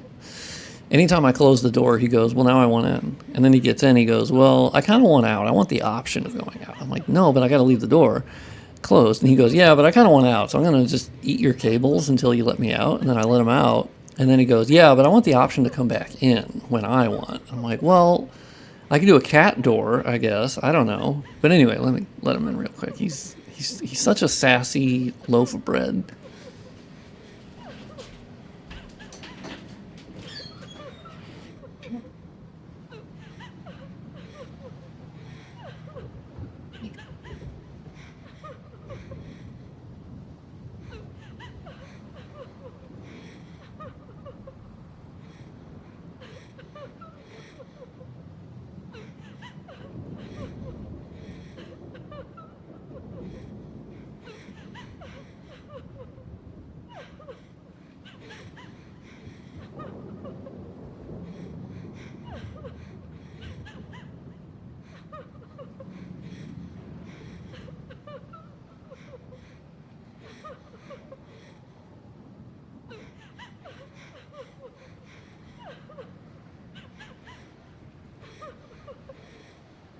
Yeah, sounds like a cat. Yeah, he's the most cat of any cat ever. Snow levels in any game are always top tier. I agree. I love snow levels. Because I think the other one, you know, the DS3 Ariandel is sick as hell. Also, this table. FromSoft. Oh yeah, I haven't upscaled the textures in Canehurst yet. I need to do that. Because this texture here, woof. Of course, just walking around, it's not very noticeable. But... Okay, I'm going to kill you guys for the souls. Not because I hate women. As I want it on record that I love women very much. And I hope that we'll have a woman president soon. So, just going to put that on the record, you know? Oh, Quicksilver bullets? I don't need that shit. My favorite location would be Hemwick and then Frontier. Oh, yeah. Oh, I respect that. Yeah, Hemwick looks pretty sick. And then the Frontier is just like this really cool otherworldly appearance. I like... Bloodborne is one of the cool ones where, like, I genuinely just find every area pretty fascinating. I think the Forbidden Woods is probably one of my lower ones where I'm like, I don't need that one as much. But I honestly just really find most all the areas fascinating. And I can't say that for like DS3, unfortunately. There's definitely a good chunk of areas in DS3 where I'm like, take it or leave it. But Bloodborne, ugh, so good. It's also just one of the greatest games ever made. And I think it's the best one FromSoft's ever made. But that is obviously massively, you know, personal preference kind of thing. But I just think it's their...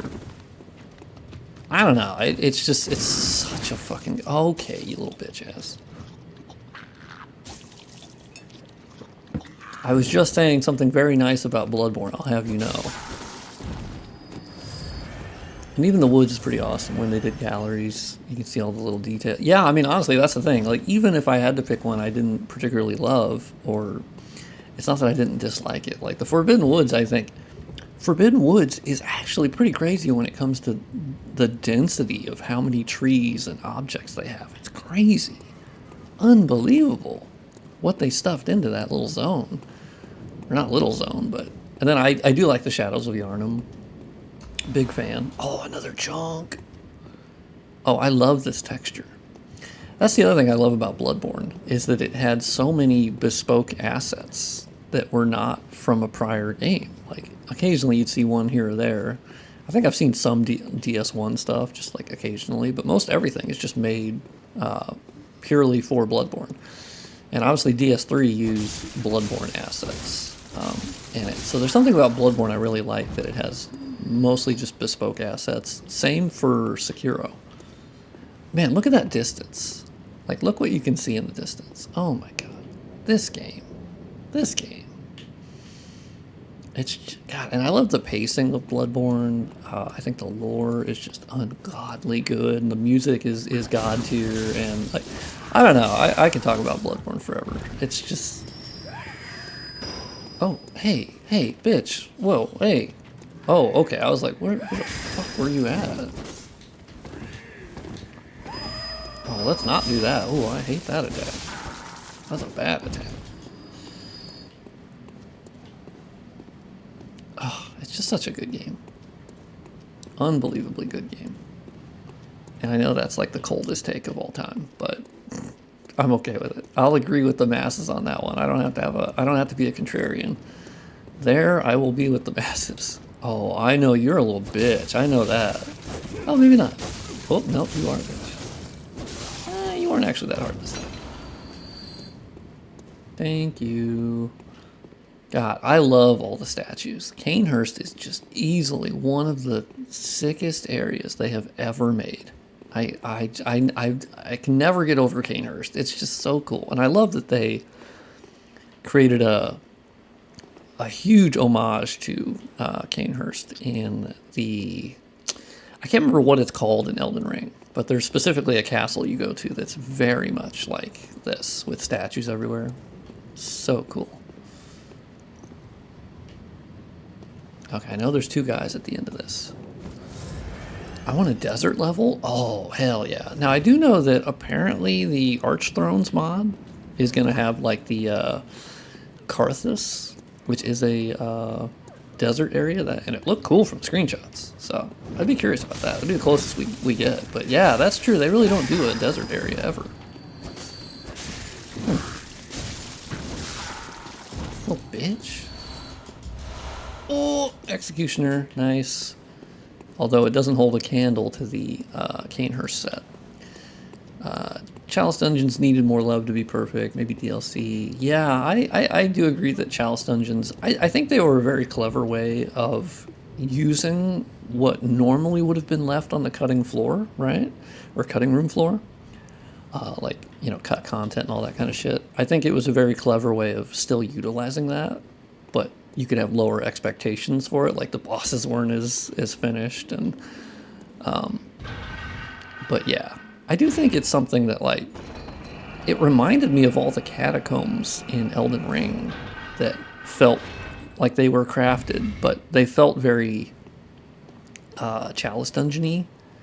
I'm assuming that was on purpose, because they all felt very, like, from the same tile set.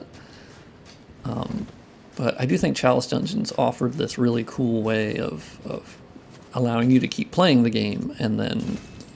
Because I've never actually gone all the way through the Chalice Dungeons to get to, like, the really cool bosses. I will agree that the ER Catacombs, not great. ER, unfortunately, sort of went a little bit too close to the quantity over quality, and I get that it's because it was an open world game, it was huge. But yeah, the Catacombs, normally when I replay it, I don't go in any of them. I just skip them, unless there's an item in one of them that I really need, and I go, fuck, okay, I'll do it. But I do not like them at all. I don't like their design, I don't like how they look, I don't like the enemies in them really at all. I agree. I think Elden Ring, and this is why I've said multiple times that I kind of hope they don't do another open world game. I think Elden Ring was their greatest, like, technical achievement of how they had to alter their tech to even make it possible. And the scope of what they delivered for $60 is unbelievable. It is. But I would much prefer that they make their games on the smaller scale of, like, an Armored Core 6 or Bloodborne or DS. I mean, DS2 was quite massive, so I don't even think they need to make it as big as DS2. I think they could make it, honestly, Bloodborne. If I had to pick one of their games where I go, if you could make a game that's always this length, Bloodborne is great. Bloodborne is, I feel like, is just, it's so good. It's so, the quality, the pacing, the level design, the story, the combat, like, that would be the framework for me of, like, yes, yeah, I 100% Rascal. I agree that if I could trade Elden Ring for 3 smaller Souls games, I'd 100% do it. I would, without question. Made like a huge RPG tower like DS1. I do wonder if they'll ever go back to their DS1 roots of, like, interconnected level design, because I understand why they moved away from it, because it's way harder to design your levels like that.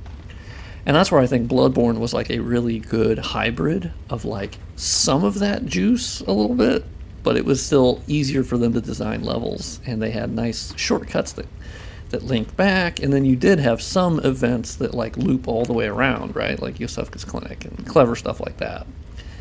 But it was not the DS1, that's why it still stands alone, the first half. The second half of DS1, I think, is way less interesting, unfortunately. But the first half, up until Ornstein and Smough, oh my god, that level design is just imprinted on my brain. I can't. It's so good. It's just, and they did it on the fucking PS3, you know. And now that I've modded it, I know how they did it. And oh, I don't even need to buy that. What the fuck am I doing? Oh shit, I could have just gone in that other door. Escalito 1979, thanks for the follow. Getting a lot of follows. You'd love to see it. I gotta migrate all my YouTube people over to Twitch. Because that's the thing about streaming on Twitch, is that on Twitch I had like 300 followers or less, and on YouTube I have like 22,000. So that's why I streamed on YouTube for the good period there, because I was like, you know, I mean, that's where everyone is. But now I'm like, I prefer Twitch. I really do. Oh, yeah. Demon Souls is... I think Demon Souls is just special.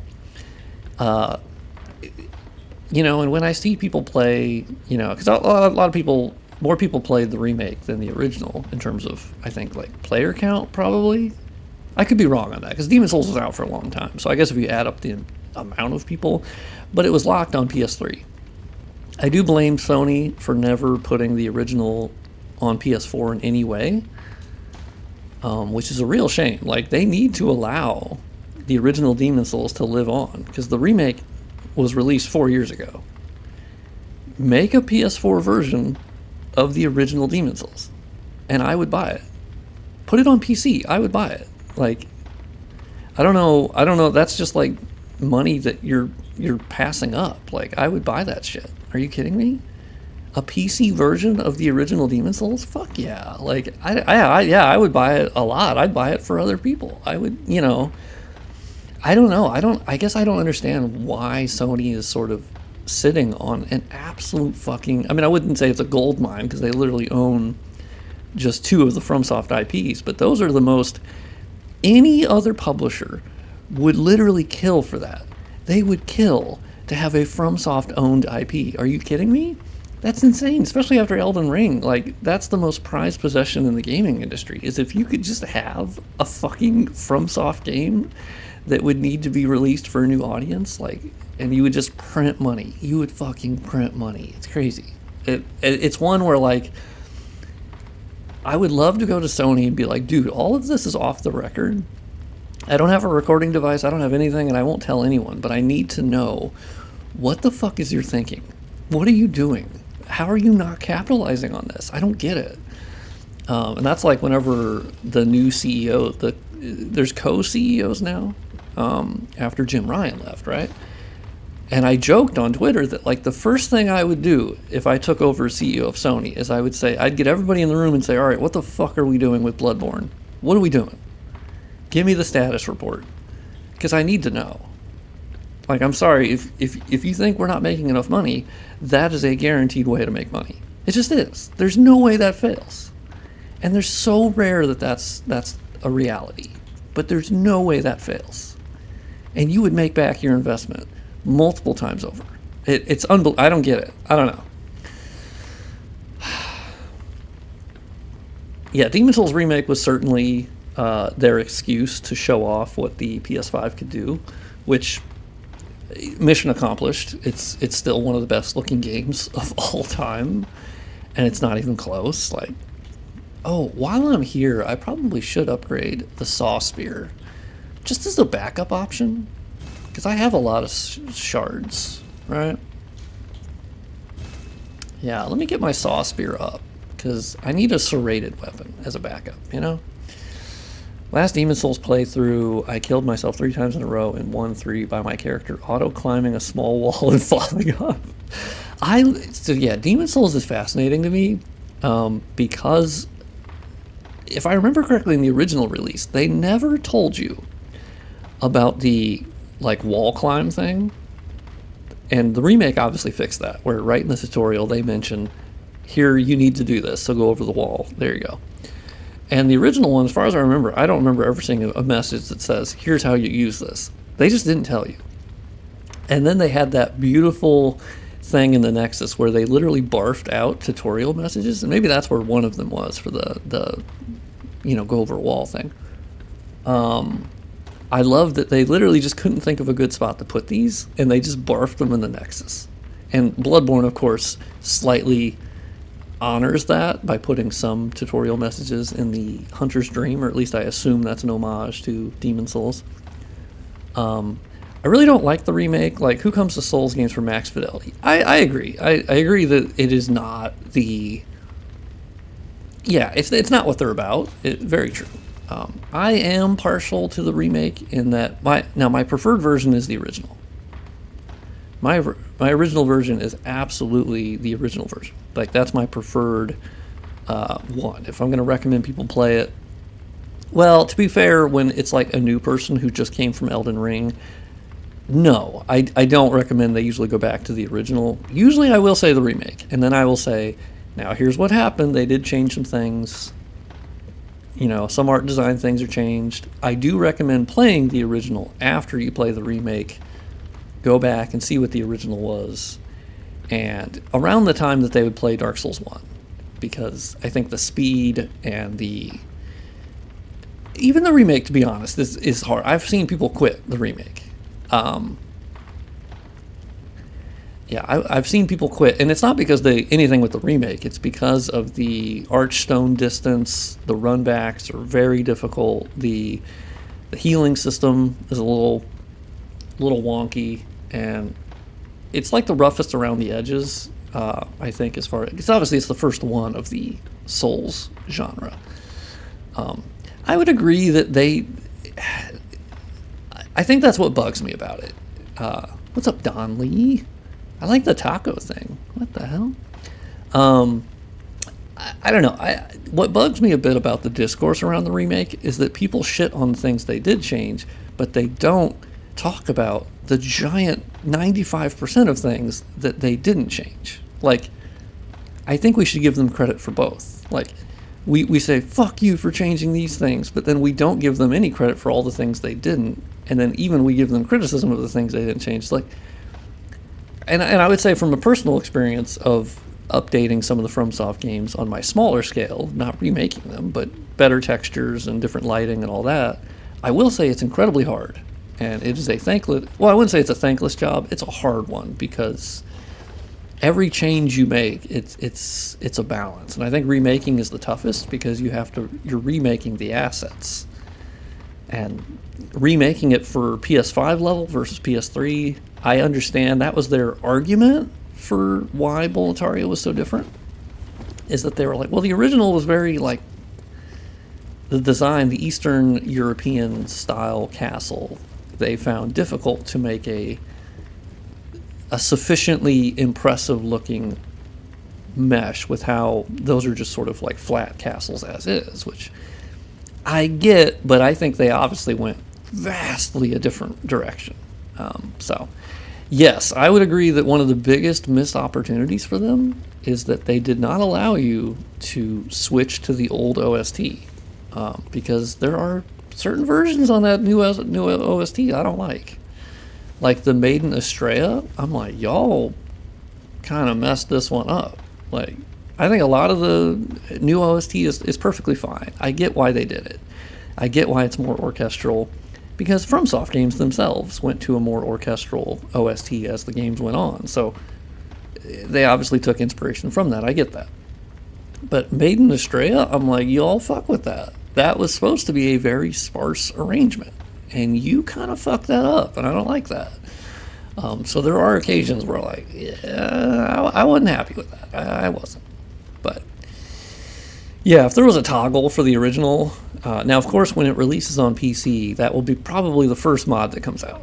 Will be, boom, here's the original soundtrack. I don't have any doubt there. That will likely be the first thing that people mod. Okay, so now I have a fully upgraded weapon. I can go back to Canehurst, and we should be good to go.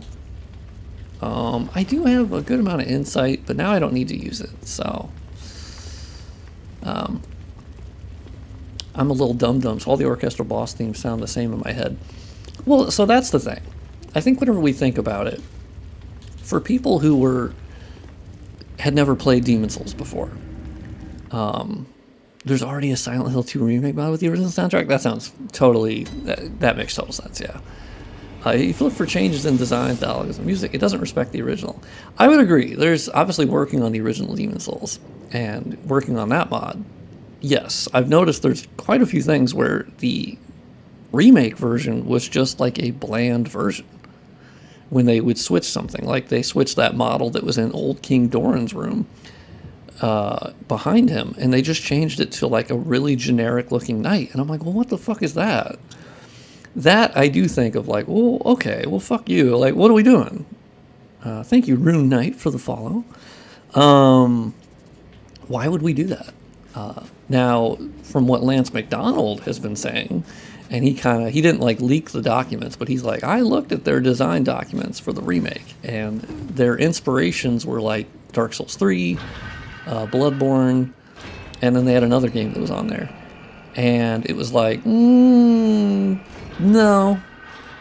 I think you should make it look like the original. Like, I would admit that that's not respecting the original.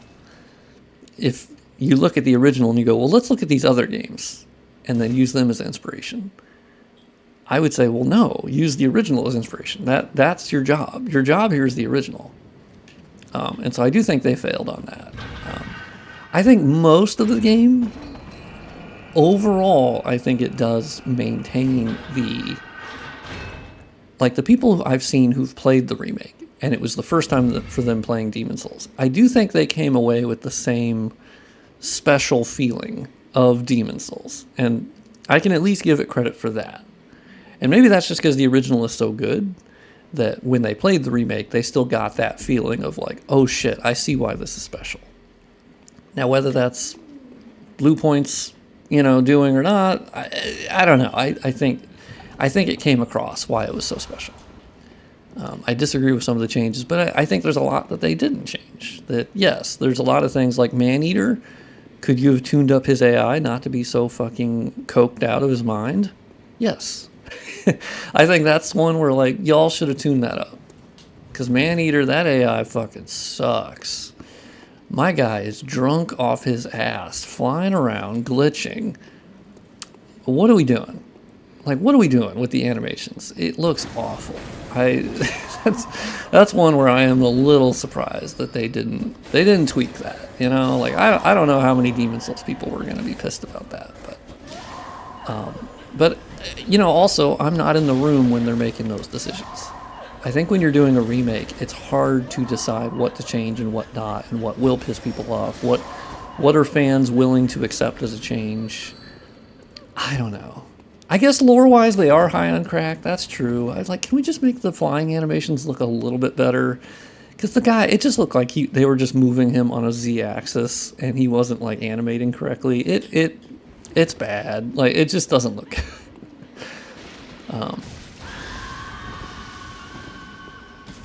Hey, nah.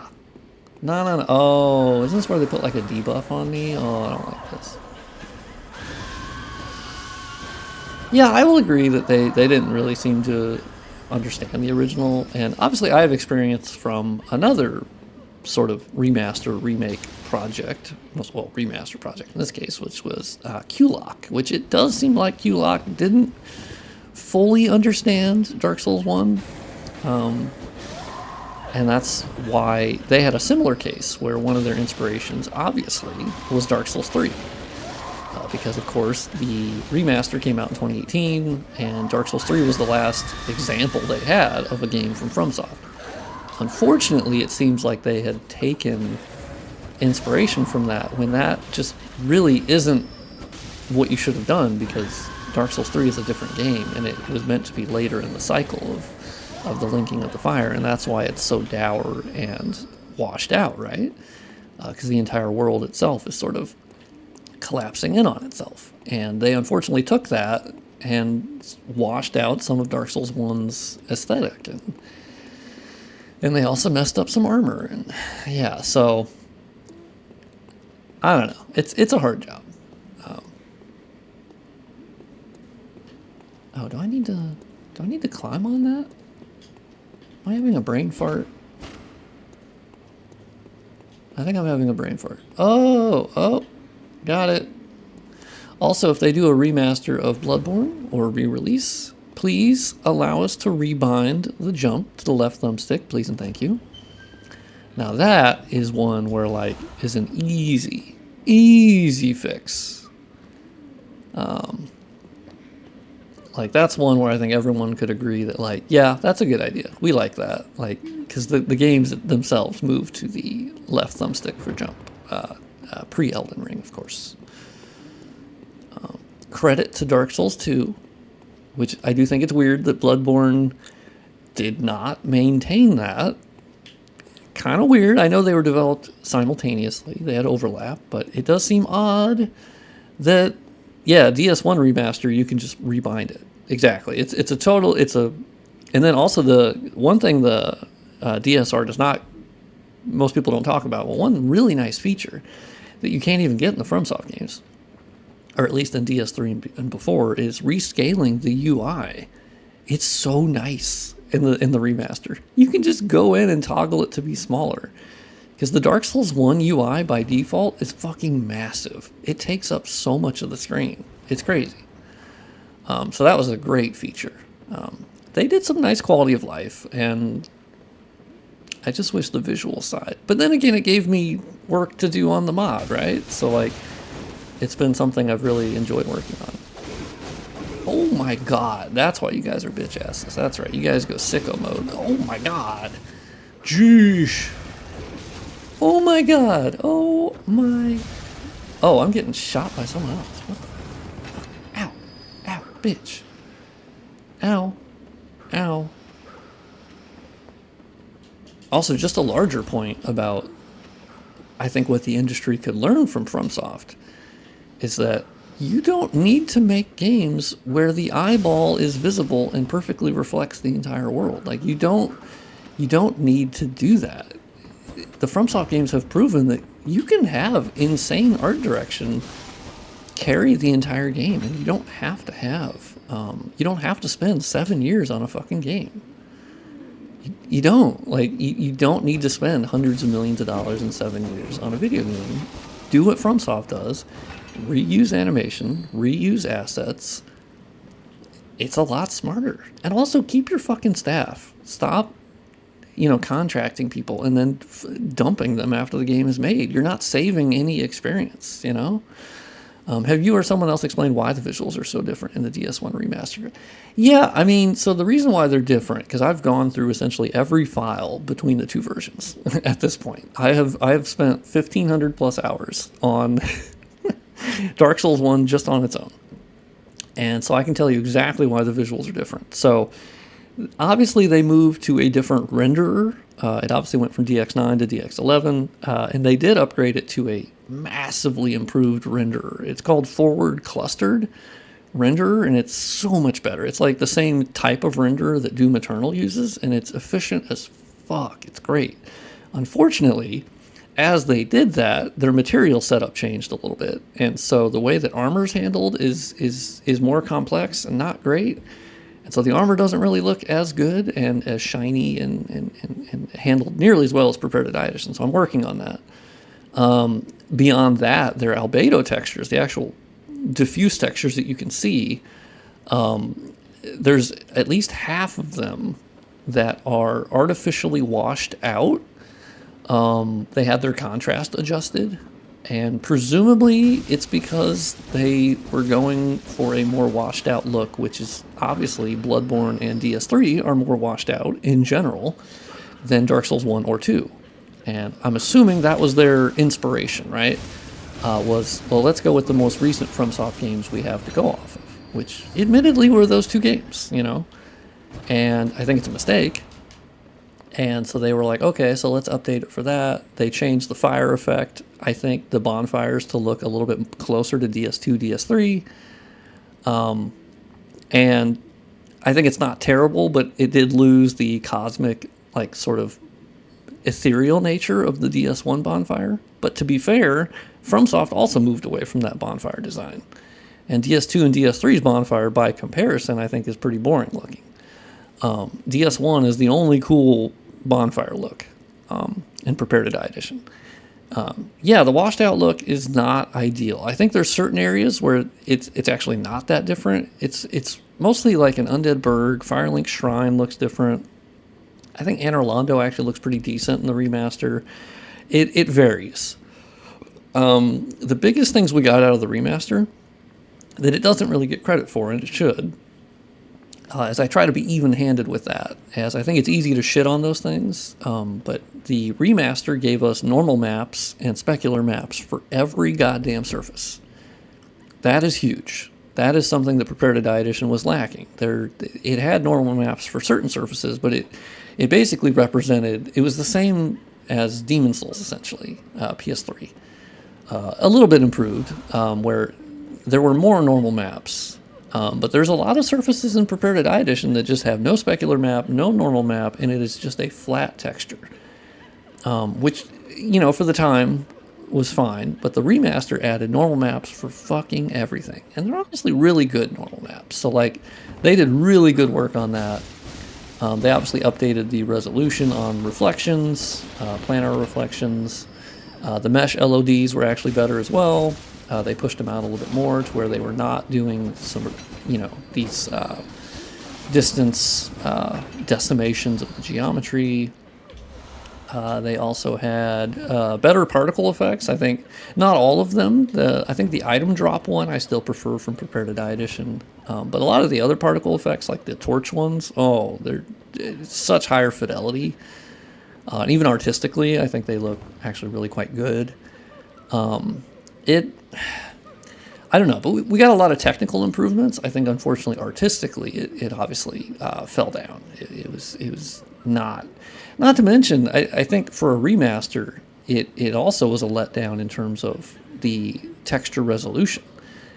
They have almost identical texture resolution between Prepare to Die Edition and Remastered, which is interesting because I would have assumed they would have gotten source textures or something, but they did not. They only did when it came to foliage. I don't know why, but they have massively better foliage textures in the remaster. Now, why is that the only case? I don't know. I'm not really sure. There were certain surfaces that had higher resolution normal maps that were vastly superior in remastered. So there are certain instances like that, but by default, almost all the textures stayed exactly the same. So they didn't even attempt upscaling, which AI upscaling was at its ultimate infancy back in 2018 or 17 when they were actually working on it. So maybe that was why they didn't end up trying to do any sort of upscaling. They just kept the textures and then altered them, unfortunately. And so I don't know. It's a very interesting case to me where they could have done more work, and it seems like they wanted to. And from a technical perspective, they had set it up to do that. But then they were never able to capitalize. So, yeah, I mean, but Skybox is also just less bright, and you can see edges much more clearly instead of things looking foggy at a distance. I mean, part of that I would assume, yeah, Prepare to Die Edition was very strong on its depth of field effect, and it also was stronger on its bloom. So I have tried to replicate that in my mod, because unfortunately, I was disappointed to find out, but it was not surprising, that whenever you compare the params, the draw params one to one between both versions, they are not wholly compatible. So the first thing I did is I copied values from Prepare to Die Edition to go, okay, well then I'll just apply all those values and for bloom and all those things. And unfortunately, that is just okay, bitch ass. That did not work because there are certain values that do not correspond. So you have to manually go through and change those. And that did work. It took a lot of trial and error and looking at screenshots and like, okay, let me change that value. Okay, the maximum luminance, the minimum luminance, those values are not applicable between the versions. And, so it was a lot of trial and error, but fun, you know. But yeah, the Prepare to Die Edition, that's why I also worked on, you know, I have a mod for that because I love that version. I think it's a crying shame that Bandai Namco delisted that version. And I get that it was purely out of selfishness that they were like, we want you to buy Remastered. And to be fair, Remastered is a vastly better port from a technical perspective. Prepare to Die Edition is hot dog shit in terms of technically. Like, it obviously was locked to 720p, 30 FPS, and it ran like dog shit. So, I could see if Bandai Namco was just embarrassed that Prepare to Die Edition was still only really playable by downloading mods, which I think is hilarious. That they allowed that to be the case. I don't get that at all. Yeah, I mean, Remastered, I guess with Remastered, I've never had an issue with the 30 versus 60 FPS, because it was said to have been fixed with that, and I've personally never had a big issue. I know Prepare to Die Edition, yes, when you run that at 60 FPS, there very specifically is tied to the frame rate, the like distance of your jumps, but I guess I've never had an issue with that in Remastered, but some were more sensitive to that than others. But I never had an issue. And that was said to be one of the things they fixed, so I don't, you know.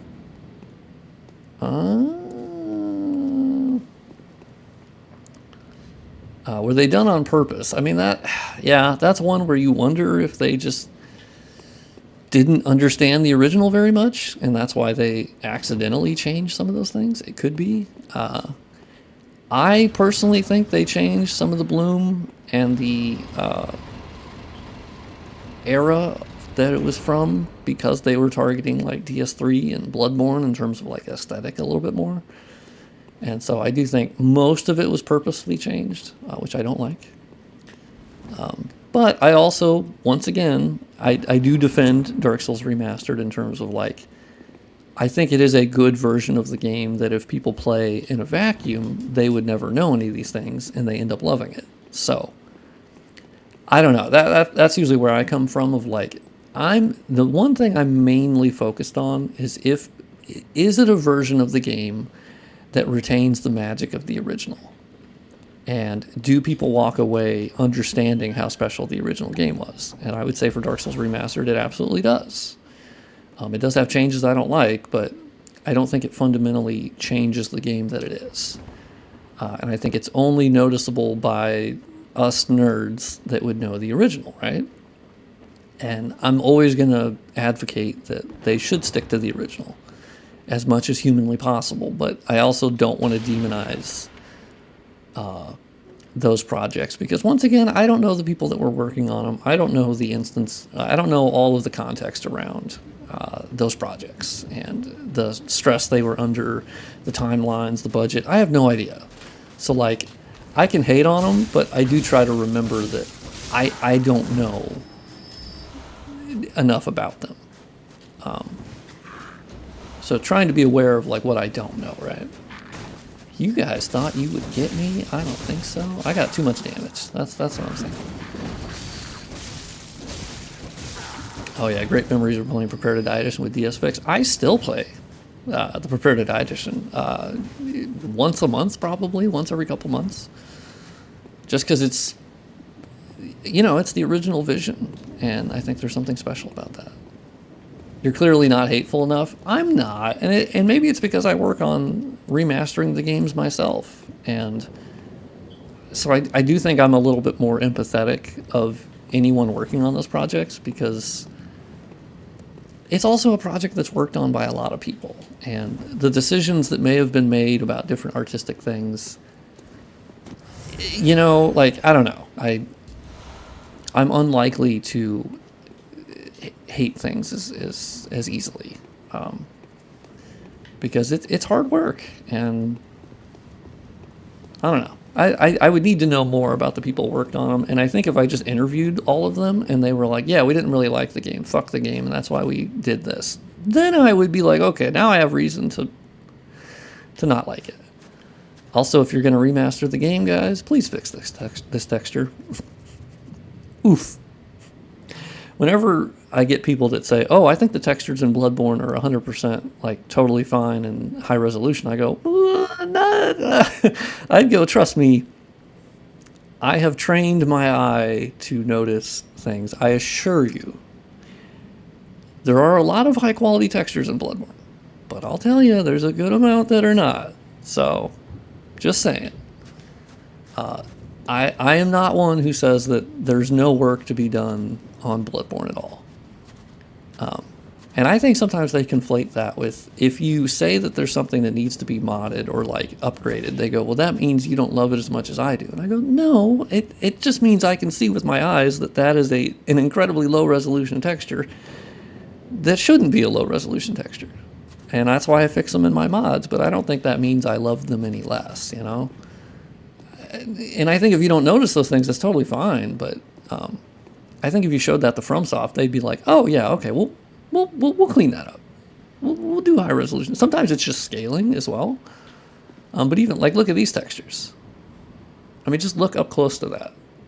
That is obviously not the resolution that it could be. Even at 1080p, these textures are kind of you know. Oh, edge flickering, dude, that's the biggest one. When people tell me, they're like, oh, just do a resolution patch. Nah, man, we need actual like anti-aliasing in Bloodborne, because the default anti-aliasing is pretty dog shit. It's pretty bad, and DS3 has the same issue. Like, it's fucking awful. It's the shittiest form of FXAA you've ever seen. It's almost better to just not have it. So yeah, well, to be fair, ER has temporal anti-aliasing. So it does have a better anti-aliasing system, and it is an improvement over Bloodborne and DS3, let me tell you. But it's not perfect. They should have done DLSS on PC, but they didn't for whatever fucking reason, and they still haven't. I don't get it. How would you inject AA? I mean, so far the thing I've done is I did find in the G-Params there is a better version of anti-aliasing that they could have used and they didn't. And so I did enable that. It is a better anti-aliasing method. And that's what you're seeing on the stream. It's at 1080p with bitrate, so it'd be hard to notice. But it is better than what was there by default. Beyond that, you can do reshade, and you can do a TAA through that. You can do SMAA, which is an improvement. I mean, preferably, if you want to get better than that, it's you know, DLSS is kind of off the table. Any of the temporal solutions are sadly off the table because you would need motion vectors, and if they did not implement TAA in the game itself by default, you just don't have those. And so you can't really do any of that without that. And not to mention we're emulating it, so that's another complication. And that's why you'll see, you know, like RPCS3, when it's emulating Demon Souls, there is no, because people will ask, they're like, oh, why can't I do TAA on those games? And it's like, well, those games need to be creating their own motion vectors. And so an exception to that is like Dark Souls 2 with the Dark Souls 2 lighting engine. But that's because they replaced the entire rendering engine of Dark Souls 2. And in a later version, they ended up creating their own motion vectors in DirectX 11. And then they were able to add DLAA support in. So when it comes to these emulated games, technically anything is possible. Like, it's running under Vulkan, so I imagine a genius could do it. You know, one thing I want to do, though. So one thing I want to do, I want to reach out to the Pure Dark guy who creates all the DLSS mods, or maybe I'll reach out to one of the other DLSS modders that releases them like for free, because fun fact, Dark Souls Remastered is the only FromSoft game that has temporal anti-aliasing before Elden Ring. None of the other ones. Well, no, actually Sekiro. I take that back. Sekiro did. So before Sekiro, DS1, well, Dark Souls Remastered specifically, because obviously Prepare to Die Edition had really shitty anti-aliasing. But yeah, because it has TAA, that means it is a candidate to get a DLSS mod. Now, do we need a DLSS mod for Dark Souls 1? No, but it'd be cool. It'd be better anti-aliasing. I think the TAA is actually pretty good for Dark Souls Remastered, though.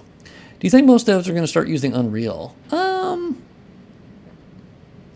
Wait, the new Mario and Luigi? I don't think the new bespoke Nintendo games will always be using their in-house tech, unless I've missed something. Unless it's like an offshoot game, I don't see Nintendo ever using Unreal, but I could be wrong on that. Halo, that makes total sense. I do hope we still see. I want there to be different game engines. Wow, it's confirmed. Oh shit. Damn. Well, okay. That's kind of interesting. That's a little disappointing. I was actually hoping they would keep using their in-house tech. Because I actually think the first-party Nintendo games, despite being on a really old piece of phone hardware from 2015, I think they actually look really good with what the tech they have. It's all art design, right? It's all art direction. Yeah, I do hope we keep some of the bespoke engines that are out there. Yeah, there's a lot of issues with Unreal still. Like, just, yeah, using Unreal on its own isn't like a panacea for everything, right? It's not. God, my coffee went cold again. Fucking hell. Okay, pretty sick boss here. And I did not, I have a lot of, I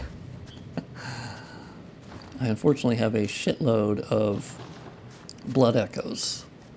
Sometimes you gotta play with a little risk. Yeah, Logarius up there? Absolutely. Little loggy boy.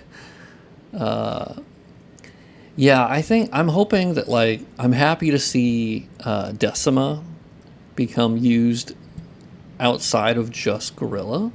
I think that's been really nice to see Kojima use it. And then I think it was also Until Dawn that was using Decima technically. But I would like if Decima got out there a little bit more, because it seems like a great engine. I love that id Tech is still being used. I would like if id Tech would broaden out to beyond just like machine games. Has to patch my cold coffee. That's what I'm talking about. I gotta email them.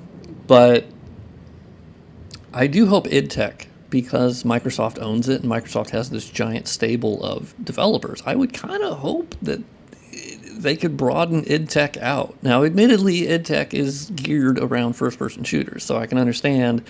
That's what I was a little surprised by. I was actually hoping Halo would go the id Tech route, because you literally have id Software.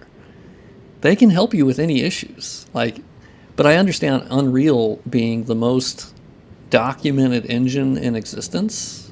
They need to be more publicly usable, training data. Exactly. I 100% agree that, like, when it comes to, I totally understand why, which I guess they're now calling it like Halo Studios or whatever the fuck it's called, because their biggest issue was literally that they couldn't make content fast enough with the slip space engine, because they had to train everybody on how to use it, and it was also apparently unwieldy as fuck to use.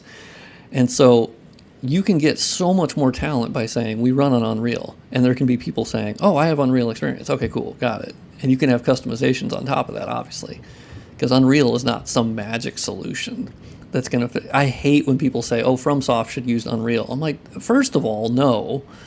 They would have to retrain everybody who doesn't have Unreal experience, moving your entire workflow over to that. And then not only that, it's not going to fix all your fucking issues. It's not going to just magically make the frame pacing amazing. And it's not going to, not to mention FromSoft has also made some of the greatest games of all time on their tech. And they upgrade their tech for every release.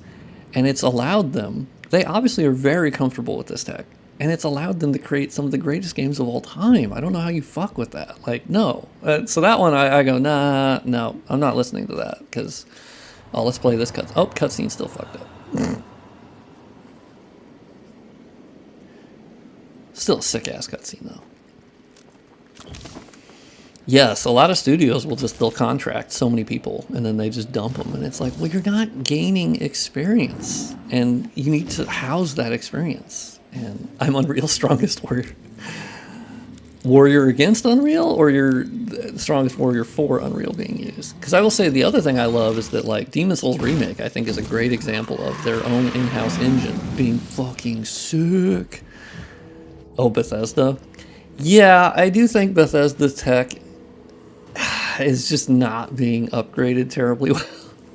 And it's not even like visuals. I think Starfield looks fine. I think it's more so the actual gameplay is just so not upgraded from even like fucking Morrowind and Oblivion, you know?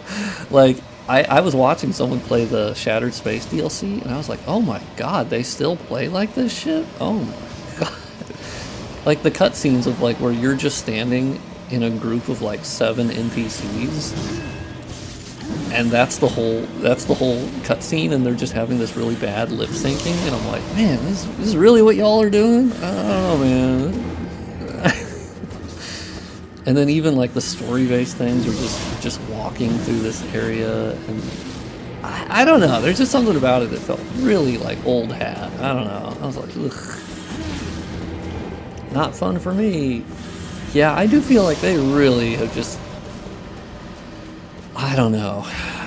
Starfield, unfortunately, I admit I was fully disappointed by Starfield. I just was like, wow, this is boring. I don't find this fun. It's just a real shame, too. Okay, do your jizz blast. Oh, fuck, okay. I know you get really horny as fuck. Jesus Christ. Oh my god. He went sicko mode. Well, it was going well. Okay, I gotta parry him. That's the real solution. I got really good at parrying him at one point, and you can just kind of negate him that way. FromSoft, I'm asking you to bring back parrying bosses, not in a way that requires you to parry them 2 or 3 times. Yeah, a space game without aliens. Yeah, that was weird, and it also just seemed so entirely uninteresting to me. It was really weird. I wasn't even interested in the story. I just was like, oh, this is pretty generic, to be honest. I don't. One game I think if people were disappointed by Starfield, they should try the Outer Worlds by Obsidian. That was great. That had heart and humor and good writing and a good story, and it was quality over quantity, but it felt very like Bethesda-y in Fallout, but like it fucking worked. It was fun. I really enjoyed that game. And I just don't. Yeah, I guess I don't really understand Bethesda. I don't really. Working so long on Starfield, and then for it to just be that, like, I don't know, it was just really strange. Oh god, Vertex Explosion. Yeah, Outer Worlds had so much character. Like, I think that's the kind of the sad thing, right? Is that if they were smart, I do think they would probably hand over Fallout to Obsidian. That's kind of I know that's one that I do think Bethesda is a little salty about, is that the one that most people say is the best. I think, I'm not like a Fallout person. I'm a third-party observer of Fallout because it's just not one that ever jived with me. It seems like the most loved, or the most fervently loved, is the Obsidian. Why am I spacing on the name of the Obsidian Fallout? What the fuck? What's going on? My brain is not working. But I feel like that's the one that people go, now that, because Fallout, I tried Fallout 4, and I've tried it multiple times, and I have found it to be incredibly generic. New Vegas, yes, yeah. New Vegas, also shout out to Josh Sawyer, the homie. I recommend following him on Twitter and Blue Sky. He's a very cool guy. He has really good game dev insights, too. I like when he streams. It's very seldom, but when he streams, he always has all these really awesome game dev stories. Ugh. That's the shit I eat up the most. I'm like, man, it's so good. I love when he tells like these really in-depth game dev stories that you would just otherwise never know, right? My friend works at Bethesda Montreal, and he says there's a bit of culture of stagnation. I would imagine it just... I just couldn't... I don't know, playing Starfield, I was like, really? This is it? Like, it's a big game, don't get me wrong, but it felt very soulless. I didn't get a lot of personality from it, and I think that was probably the biggest thing I took away, because the Outer Worlds I completely finished because I was really in love with the characters and the story, and it just was really well written, and I'm not even like a big Fallout guy, but that felt like Fallout in space before there was Fallout in space, which apparently is Starfield. But the Outer Worlds, I feel like, is how you do it, and I'm really glad there's Outer Worlds 2 that they're working on, because I'll play the shit out of that. Which also, shout out to Unreal 4 for Outer Worlds 1. And I think it looks great. I think it actually holds up really well. I need to replay that game now that I'm thinking about it. Because that was a game where like the shooting was not anything special, but that's not why you're there, right? But it was fun enough. I felt like the shooting was fun enough. And I actually think the shooting in Starfield was perfectly adequate. And in any case, I think good. But I think it's the world that just felt so sterile. I don't know why they were going for that. It has such a generic sci-fi look. I don't know. It felt like I was gonna use the word dearth. Is that a word? A dearth of creativity. Let me know if that's the correct usage. Your little bitch ass skull move, not a fan, okay? You can pull that out in like 0.1 seconds. That's unbelievable. Yeah, look at that movement. That's unbelievable. Bitch. Oh. You're gonna get bolted, and I don't even think bolt does anything to you. But we're gonna check this shit out. Hey, you're moving more than the first attempt, just so you know. Just so you know, you are way faster, Grandpa. The first attempt, you let me wail on you pretty good, just so we're clear. That's like 1 frame, and you pull out your fucking skull move. Like, I don't know about that. Okay. Dude, how do you want me to...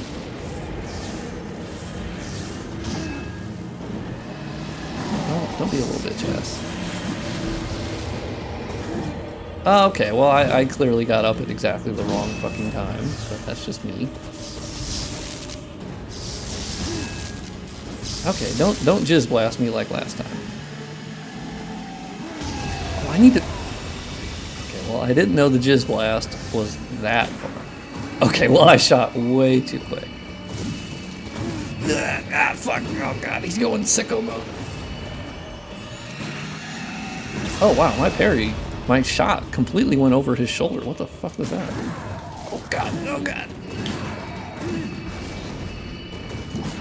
Okay, my timing is just completely off. The sound is also delayed, so like it's kind of fucking with my timing. I'm gonna blame it on that.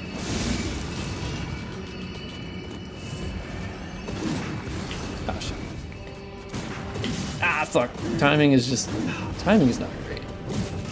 Ah. Sick! Although my parry damage is actually not amazing. Primarily because I'm not a blood tend build or whatever. Oh fuck, I forgot you have like the longest windup of all time. 3 to 5 business days. Just so you know. Okay, I'm just gonna start wailing on your bitch ass. That's what's gonna... Oh fuck, oh fuck, oh fuck. Oh no, no, no, no, no, no, no, no, no, no, no, no, no, no, no. I knew you were close on that one. I knew you almost had my bitch ass.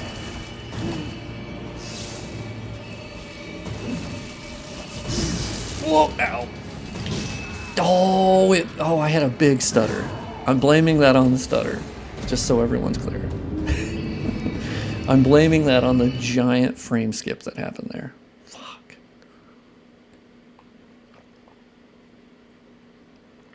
Yeah, the dialogue did feel very AI generated. It was really weird. And it also just had this... Yeah, it's hard to describe. It just was very... I guess just bland. It really just was bland. Which I think of anything you can do as a game, I think you want to avoid being bland. And that just... shit, I'm low on blood vials. Fuck. Maybe I'll go try Ludwig again. What about that? Because now I have a fully upgraded weapon, and I'm a little stronger. I sadly don't have any Viagra left. Or Chalice, whichever one you want to call it. I don't have any of that left to kind of juice up, right?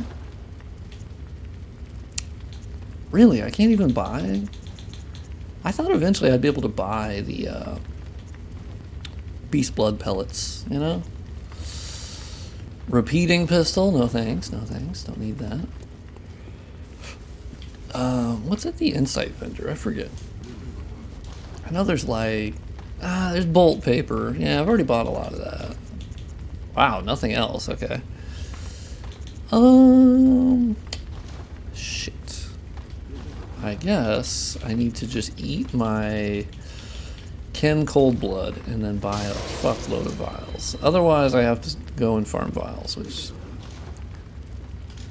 not ideal. Alright, well, how dare you, Miyazaki, have blood vial inflation? Okay, if you heard me sneeze, no you didn't. You did not hear me sneeze. Okay, Nightmare Church. I have 16 vials, I got some bolt paper, and I got a dream. So I'm going to try that. I'm going to stop streaming at 3 p.m. I guess I won't bless you since you didn't sneeze. That's fair. You know, that actually adds up. Also, I feel like, oh my God. Jesus Christ. Good evening. How's it going? It's going great. I will stop streaming at like 3, so like 30 minutes, give or take. But it's good. It's good. I'm getting raw dogged by Ludwig. I also got raw dogged by Logarius a couple times. So that was going well. And I didn't want to do the run back again, and I was low on blood vials. So I decided that I'm going to try Ludwig again. And I'm going to try to kill him in the next 30 minutes. Yeah, so standard Bloodborne. Essentially, yes. That is 100%. Those two bosses are pretty difficult. Also, trivia, how's your sleep schedule going? Because I think I saw you comment or like one of my tweets at like 7 or 8 p.m. my time. And I was like, I think you should be asleep right now. I assume your sleep schedule is jacked, which I can relate to be honest. I was going to message you and be like, hey, go to sleep. It's a little better? Okay, that's good. I was going to text you and be like, hey, what are you doing up? Go to sleep. I know my tweet is cool, but, you know, get some sleep. Take some melatonin. And, well, that doesn't always work. Frankly, my night's sleep usually suck, because I think it's either I have sleep apnea and in this case, my cat, he wants in, then he wants out, then he wants in, then he wants out. So my actual quality of sleep has been shitty for like 15 years. So does anyone have bets in the chat of how much that's going to affect me as I get older? All right, Ludwig, let's do this shit. I'm sick of your shit, and I got a fully upgraded weapon. And I'm ready to dance, big dog. I'm done with your horse ass. I'm done horsing around. Well, okay. That attack, I really am not a big fan of. Oh, it didn't hit me that time. Hey, you are fucking bullying the shit out of me, just so you know. Oh, God, I rolled back into it. Fuck you in the ass.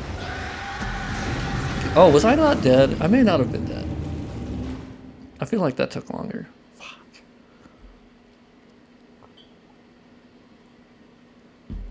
Well, great. Yeah, I don't like my weapon again. Yeah, I'm sick of his fucking horse shit. He's horsing around. He's literally horsing around. And I understand that he's part horse, so like... Why is that the first time I've seen this guy since I booted up Bloodborne today?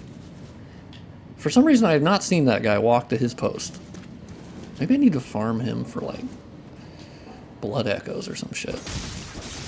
I am running out of vials here. I am not doing great. At least I'm getting... To be fair, on that run, I don't think I even used the 5 blood vials I picked up off this guy. So, if I can keep my shit attempts lower than 5 blood vials, I'm doing okay. I'm at least keeping even. Oh, I have 23 blood vials? You're so done for, Ludwig. Although blood vials is not even my issue. It's just about getting fucking spit roasted by this. Dude! Come on! I did the dodge into that like I always... now it doesn't hit me on the side. I don't know. I gotta question that one, big dog. Oh, God. Fucking damn it.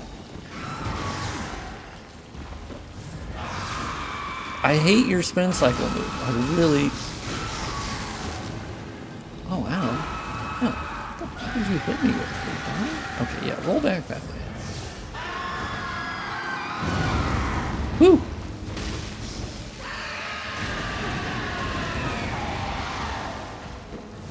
You're insane, Ludwig! You're in... Your first phase moveset is so much worse than your second phase. I find your second phase immeasurably easier. Your first phase, I find... Dude, you just chucked me into the fucking air and you didn't hurt me. What is happening?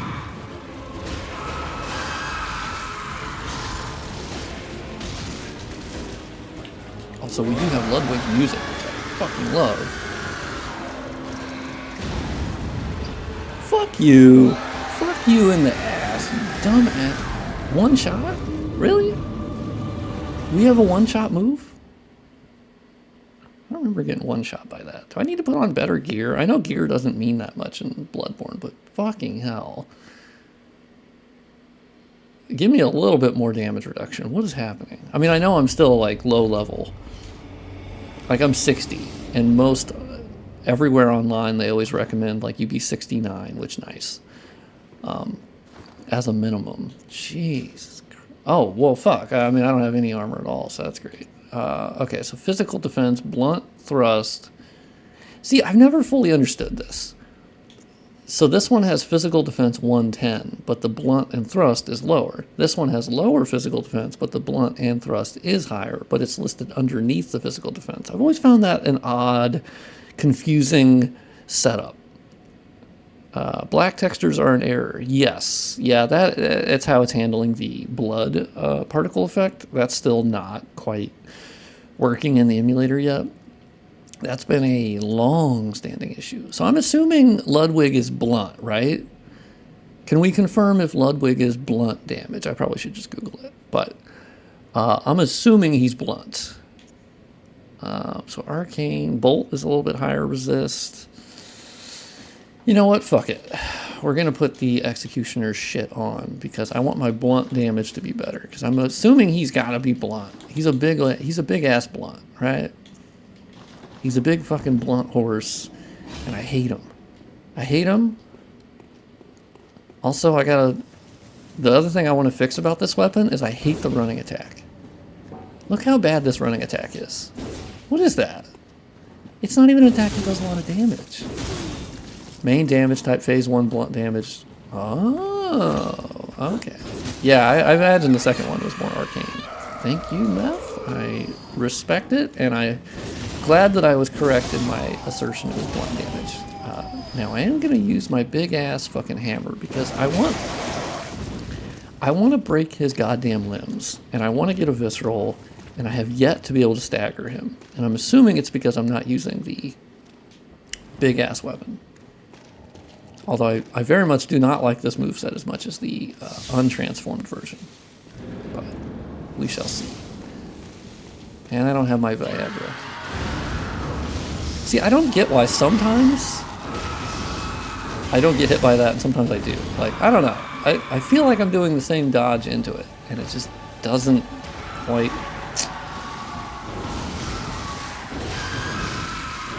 Oh yeah, big bonk! The big bonk? Oh, I big bonked a little bit too much there. Oh, wow, you're... Oh, fuck. Oh, fuck. I can't see that particle effect, so it's a little difficult to dodge it.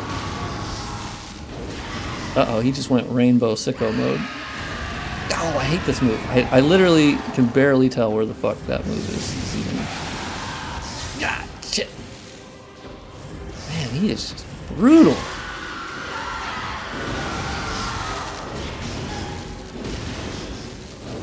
Oh, I was so close to him.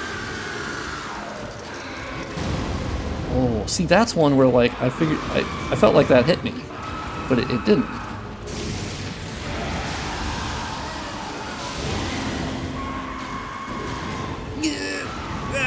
I'm in spin... Oh my god, the camera. Fuck me, dude. I have been so lucky dodging that fucking move.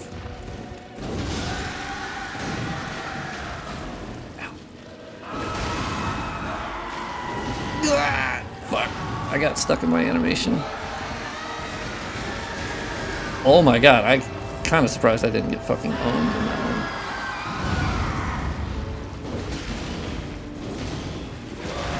Oh, god damn it, don't do your fucking move. Woo, baby! Oh, ow, ow, ow, ow. I'm in the spin cycle.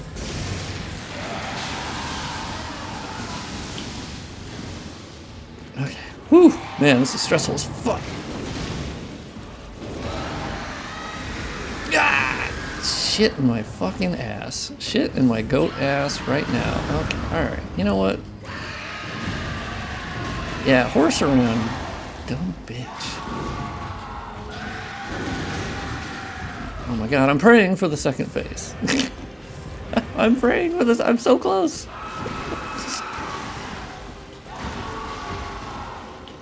Oh my god.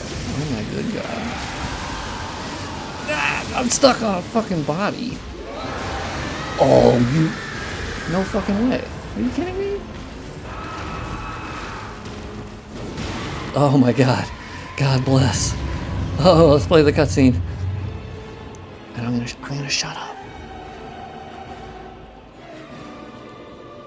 Actually, I'm not gonna shut up. Thank you for your video on Bearer of the Curse. I was really struggling with enjoying DS2, but this mod, I keep coming back. I also installed the lighting improvement. Hell yeah. It warms my heart anytime someone can get past what was understandably annoying them about DS2.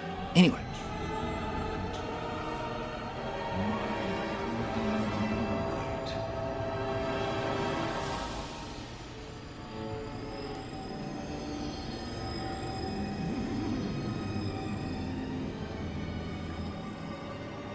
I think we timed the music incorrectly to where it's...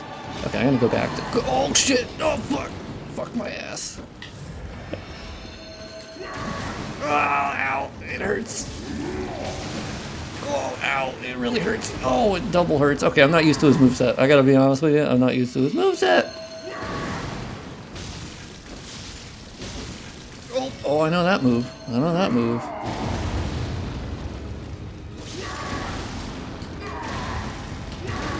Oh! Okay, well that was a much better attempt. If I can get him to second phase, it's on and popping. But without that second phase, yikes. That first phase to me is so much harder. I know for some people it varies and they find the second phase way more difficult, but honestly that second one, he doesn't do the fucking charge move. He's just swinging his big old, you know, fucking... Oh, I have no blood vials. Okay, well that kind of ends that, doesn't it? If I don't have blood vials, I ain't got nothing. Okay, well first thing is I can grab 5 blood vials from this jabroni. Oh, he's already on his spot. That makes sense. I think I can grab it from this side, right? Hey, baby, nice. Okay. So see, this is one thing, if they do a remaster of this mod, or this game, one thing I really hope they do is allow you to just rest at the lamp. That's all I want to do. Just refresh the area, big dog. I just want to rest. I don't want to warp back, you know? I don't need to warp back. So I do hope that they that would be one like quality of life feature that I don't think anyone would hate, because you just don't have to use it. Yeah, I mean, admittedly, I think there's already the Bloodborne Enhanced mod, which I don't know if it has a resting functionality, but I know it has like a warp functionality from the lamp, which is great. Yeah, I'll be like, hook me up. Let me actually, yeah. If the Bloodborne Enhanced one does not have resting at the lamp, I'd kind of be like, hey, big dog, y'all want to update that? Is that doable? Because man, it'd be real nice. I still think you should level up at the. I'm okay leveling up at the hub world because that's DS2, DS3. That's standard, right? I don't hate that. I guess this is pretty quick to get back up to like max files. It'd be quicker if I didn't have to... At least the load times are way quicker on PC. Even quicker than PS5. It's weird how the PS5 version of the game... I mean, it's back compat, right? It's not a real native version. It still has decently slow load times. I'm not sure why. Because obviously... the PS5 has a massively faster SSD than my computer, so it's certainly not that. They have the raw speed, right? I'm not entirely sure why, but it's not very quick. Okay, we're gearing up for probably one final attempt, yes. So I'm going to get up to 23 vials, and I'm going to big bonk the shit out of this guy. He doesn't even know what's about to happen to him. But yeah, I'm really glad you're able to enjoy DS2 more, because there's obviously some rough around the edges things about DS2. And I admit I had a tough time with DS2 when I first tried it, and it wasn't until like 10 plus hours in where I was like, hey, this is kind of fucking clicking. Like, I think it's also I don't know, modding DS1 a lot, I have been very like aware of what I think the DS2 devs were up against when they were developing Dark Souls 2, obviously as a separate team. It seems like they watched a lot of footage from Dark Souls 1 players, and that's where a lot of the changes are geared towards. Like, I think they were geared towards, okay, so most DS1 players eventually just start running past enemies and they jump in the fog wall, right? Because you can just jump in, you get instant iframes, easy peasy lemon squeezy. And it does seem like the DS2 devs were like, okay, so we need to make it harder. We understand that, because that's what people expect from Dark Souls, right? And so one change was, okay, you have less iframes upon a fog wall entry. It's not less. You have a more narrow window of when those iframes begin, so enemies can stop you. And then alongside that, the enemies also leash much farther. So they will follow you and also group up on you, where DS1 enemies generally did not do that. They would leash fairly quickly, and they also would have a pretty intelligent way of like not always all hitting you at once. And DS2 was like, well, what if we use mob mentality?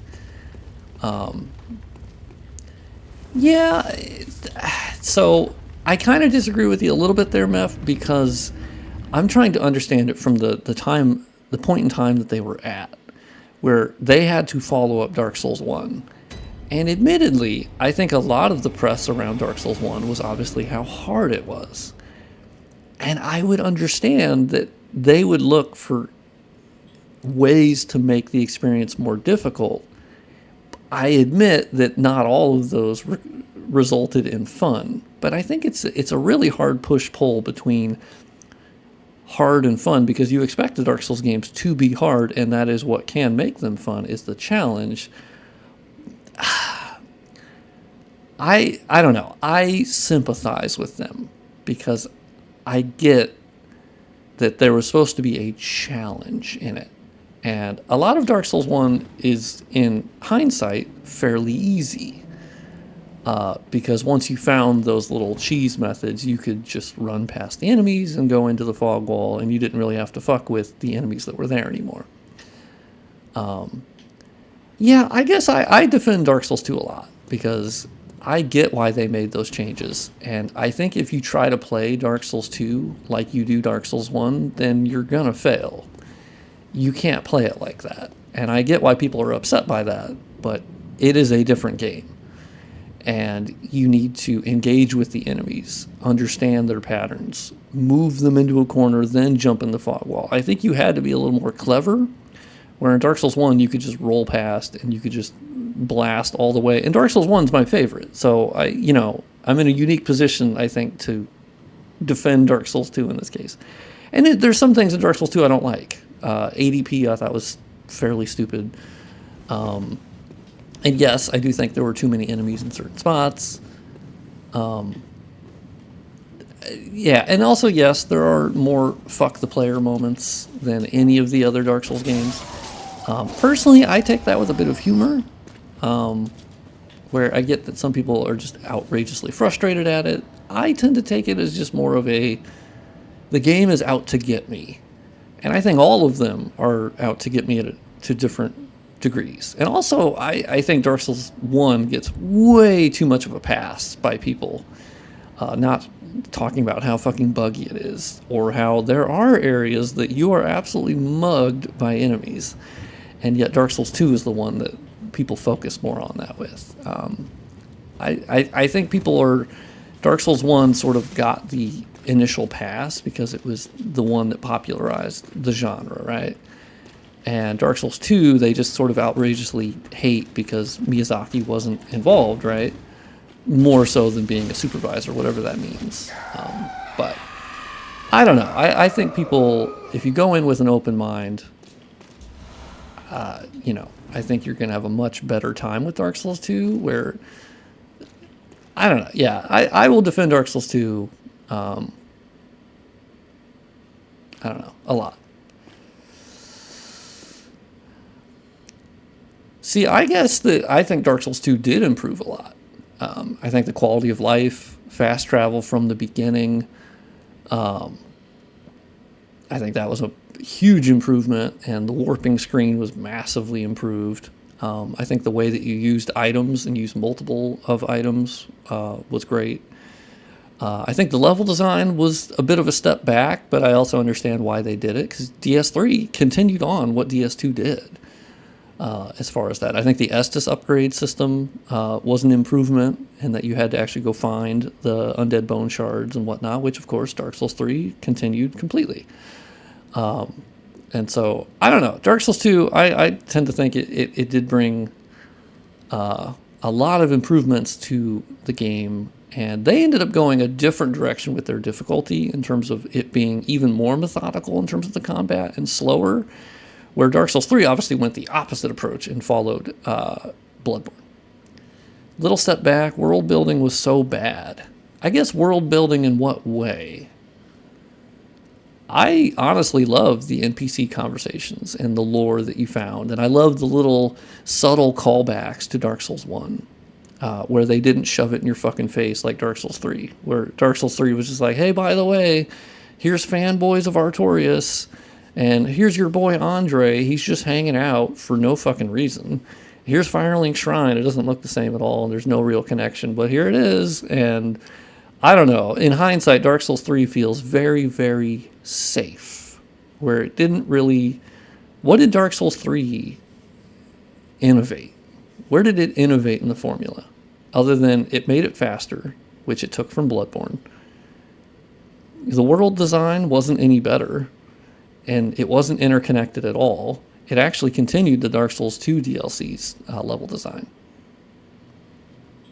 So it completely continued Dark Souls 2's systems and the world design and the layout. So, like, I don't know. I find DS3 to be way less interesting in that. Well, okay, so one thing I will say it innovated with was boss battles. Dark Souls 3 has some of the best boss battles in the entire franchise, and just in general from FromSoft themselves. I think DS3 is so good at boss battles. That would be kind of the one thing I would point out of, like, fucking awesome, you know? And it really did improve upon that. Other than that, I don't know. There's not a lot of areas in Dark Souls 3 that I'm super fond of. Yeah, I mean, combat definitely felt better, no doubt. Yeah, Dark Souls 2, for me, that's the weakest part of Dark Souls 2, is combat feel. I think it's pretty bad. I mean, I wouldn't say it's pretty bad. I think it's I prefer Dark Souls 1 combat, and I prefer Dark Souls 3 combat. Yeah, Dark Souls 3, it's just the more and more I think about it, I think they took sort of the unimaginative route, where Dark Souls 2 had very clever connections to Dark Souls 1, but it was not shoved in your face. It's like you could find the crumbled Lord Vessel, but they didn't mention it. They didn't have a message in front of it. They didn't say shit. And then you could talk to people and they'd say, oh yeah. Now the only one in Dark Souls 2 I don't like is when they had Ornstein just there. I don't know. But that's essentially what feels like what Dark Souls 3 did all the time. Was, here's a guy you know. He's here. Okay, I mean, sure, got it. I don't know. It just seems so... And then also the Firekeeper in Dark Souls 3 is super generic. Like, there's no... I felt like the Emerald Herald had a story and there was lore behind it. And then Dark Souls 3 was just like, she is Firekeeper, which I guess was maybe because there's been a million cycles or whatever, and so at this point they're just known as Firekeeper, and that's it. And there's no lore. I don't know. Like, I think she was a good Firekeeper, and I love the storyline of, like, giving her eyes and the music changing, and I love that side of Dark Souls 3 lore, but I don't like the sort of just hey, you remember those mushroom guys? You remember them from Darkroot Garden? Well, here they are in Farron Swamp, and they're in a corner, and they're dead, and they're the same models. Okay, got it. And then, hey, here's a stray demon. He's just standing up there, but he's stoned now. Okay, I gotcha. I don't know. It feels a bit kind of just... I don't know. I wonder if it's the theory that it was Miyazaki's way of, like, ending the franchise of, like, here's the funhouse image of what I think people want sequels to be. And I think he ended up being proven wrong that... because it was the best-selling game in this franchise by far, most popular, despite, I think, doing a lot of un-Miyazaki things, where him being that overt with the lore connections feels very, very un-Miyazaki. I don't know, it just doesn't, I don't see him being that overt, you know. I could be wrong. I think Dark Souls 2 has way more the structure that I would prefer for lore connections. It's there if you want to... Wow, I got... Oh, actually, I'm still alive. I mean, I have a vertex explosion. I can't see shit. Fucking kill me. Hey, see that pile of rubble and path behind it? You can't climb, but you can kill the four most powerful beings in the world. Yeah, I don't know. I guess I didn't hate that. I liked when you would go back through the shaded woods, and then there'd be that door that opened, then you pass the DLC shrine. I don't know. They've all had things related to that, so I don't know. I guess that never... Dark Souls 2 had incredibly difficult development behind the scenes, and I think it shows in the world design in that they had to sew together all the areas that they had worked on. And it wasn't what it had originally been conceived as, but I would say that on the flip side, because of that, it has an incredibly dreamlike quality to it. I also like that Dark Souls 2 focused way more on how the curse affected people. And that's why I like the intro cinematic being all focused on your character, not the bosses you're going to fucking face. Because it wasn't even about that. It was really all about how those beings from Dark Souls 1, the Lord Souls, had continued on into a new world, into a new land, and they had inhabited those beings. So it was less about that, and it's how it's futile, and the cycle. And so that obviously plays into Dark Souls 3, where then there's been a bajillion cycles. So,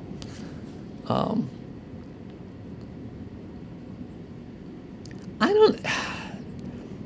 Was it that shady? I guess I wasn't around at that time, because I understand there was a graphical downgrade, and I do get that people were some were upset about that. And yes, it did, because they had it running on the beta build, but a lot of the areas were pretty not running great. And so to get them to run, they ended up downgrading a lot of the lighting and shadowing, and I don't know. I think the people who dislike DS2 are a little bit harsher on it than, say, they could be on, like, Demon Souls. I think they're a bit tougher on Dark Souls 2 than they are on the other in the series. And I am a bit suspicious with it, because they do seem a little bit hate boner-like on DS2, when I think there are similar issues and jankiness and game design issues with the other games, and I think they tend to get looked over more so. But that is me. I'm happy to see that Elden Ring continued a lot of Dark Souls 2's methodologies, and it brought back mechanics, and it brought some of the quirkiness back, and the power stancing came back. And so I think Elden Ring is, if anything, a vindication for the Dark Souls 2 fans, as that's essentially, it does in a lot of ways. Now, of course, it fixes the rough edges as well, but I think the genius of DS2 continued. What's a bubblehead? Except one, which is perfection. I say this as someone who has 17, or actually 2,000 hours in Dark Souls 1 between all the versions, and I assure you, it is not a perfect game. It is an incredibly flawed game. I think the first half is great. I think the second half is not great. Well, I wouldn't say not great. I think it's a big step down from the first half. Dark Souls 1 is incredibly flawed and janky as fuck. and has so many graphical glitches on top of that. And the scope is way smaller than Dark Souls 2, which isn't a reason to say a game is better than the other. I think Dark Souls 2 was just a hair too long. And then Demon Souls, I think, is incredibly flawed as well. So, like, I don't know. I think people are a little overly romantic about that, where I love all of them. I do. But I think some people have a weird hate boner for Dark Souls 2 because it wasn't made by Miyazaki. It seems like because it almost seems like irrational hate towards it. But that's me. I don't like to try to guess people's motives. And I don't think they're doing it on purpose. It's just, I don't buy a lot of the harsh criticisms like, it's a bad game, or this thing is a fucking terrible mechanic, and then I point out, a similar issue that's been in the other games. I don't know.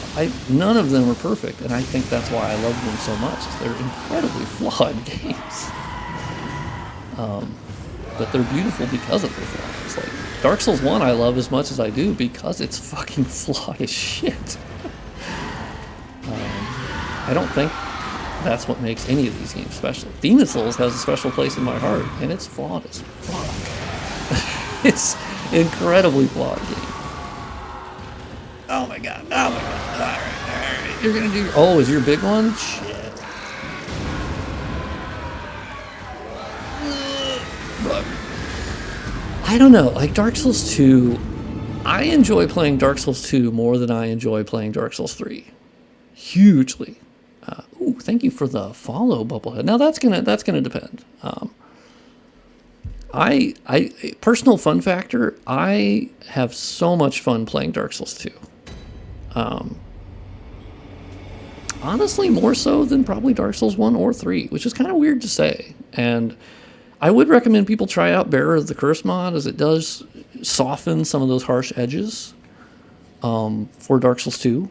And I do think if you were unable to enjoy it at first, it does have some changes that I think the Dark Souls 2 not-likers will enjoy. Like going through fog walls quicker. That is nice. Opening chests quicker. That's nice. That's nice little quality of life things. Those are things that I think you can change about Dark Souls 2 that don't ultimately change it a ton. Being able to parry bosses and riposte them, I think, is very fun in that mod. I think combat is improved, where it still feels like Dark Souls 2, but there's less delay between actions, so it's kind of massaging some of the rougher parts of Dark Souls 2. But I don't know. Yeah, I'm one that will ultimately defend that game a lot, and I'm happy to see Miyazaki also defend that game. That's been very nice. Yes, I'll admit Dark Souls 2, the animations are not great. I think they mocapped them, and it weirdly looks worse than the handmade animations from like Dark Souls 1, Dark Souls, as far as I know, Dark Souls 3, Bloodborne, like all of them are like hand animated. I do think, yeah, Dark Souls 2's animations are... They also used the different animation API, which was like Morphine, which was weird. So like there are technical problems with Dark Souls 2 in that they went... I don't know why they went to a whole new engine. It did bring a lot of advancements, like cloth physics was a pretty big thing over Dark Souls 1.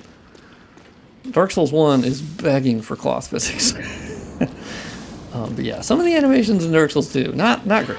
Not loving them. Also, the bosses in Dark Souls 2 are, I would argue, the base game bosses are a step down versus Dark Souls 1. Which I think is one of the weirder things. They had a pretty big gap there between Dark Souls 1 and 2, and I don't know why they decided to have such boring bosses for a lot of the base game, like, except for Smelter Demon. Smelter Demon was pretty cool. He was a good Souls boss, but the rest of them, I don't know. Not great, Ooh, I got hit by that. And I don't know, yeah, the base game bosses were kind of eh. The DLCs improved the bosses massively. Yeah, the enemies in DS2 as well, as far as like poise and being able to stagger them, yes. Now, I actually noticed that that's actually a big improvement the DS3 brought to the formula. because even in Bloodborne, you can't like roll through the enemies and it doesn't affect them. But in DS3, you can actually use your roll to push them back. And so that reactivity, I think, is actually a really big thing that DS3 brought to the formula, which should be celebrated. And as much as I criticize DS3, I do want people to know that I absolutely adore it. Yes, I would agree that the combat in Bloodborne is my favorite personally. I think it feels very crunchy and responsive and quick, and it just, yeah. The combat in DS2 is easily my least favorite part of it. Oh, I 100% agree. They need to bring back limb break. Also, the focus on the parry being so, like, seminal and just, yeah, I think they need to take more from Bloodborne in the future, quite honestly. Yeah, Bloodborne just has, it's fast, but it's responsive, but it's impactful, but it has the balance I like. I think DS3 ended up, unfortunately, focusing way too much on rolling. You just were rolling all the fucking time, and I'll admit, that is one criticism I have of Dark Souls 3 for sure. Bloodborne, it seems like you're just doing a dash, and you're always in the action, and you're parrying, and then it feels right. And DS3, I think, was way too much, rolling. Oh, this cutscene is so fucking sick. I also think Bloodborne has the best DLC that FromSoft has ever made. The Old Hunters just stands alone for me. And playing the new, the Elden Ring DLC, I was like, well, we'll see where it lands. And no, the Old Hunters DLC is just unsurpassed. Whoa, hey, be nice to me. Let me get my bolt paper. Okay, there. Oh, I was wondering if he was gonna hit me with that. Oh, you fucking hoovered. Okay, I don't know about staying here. Ooh, okay.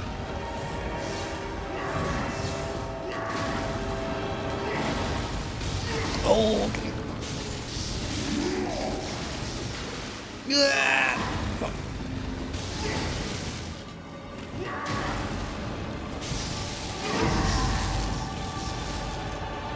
Oh my god, a visceral!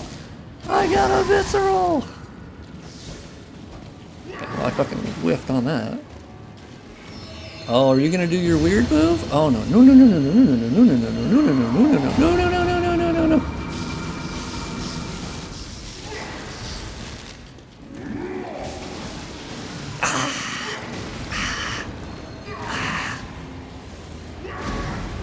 Yeah, true. I think the Dark Souls 1 DLC is really good, but yeah, Old Hunters for me just stands alone. It's just paced perfectly, and there's always something to do, and the bosses are insane, and the music is god tier, and the lore is fucking awesome, and like, yeah, the Old Hunters is just completely unsurpassed. I don't know that they ever will, which is fine, because I think the Elden Ring DLC was totally good.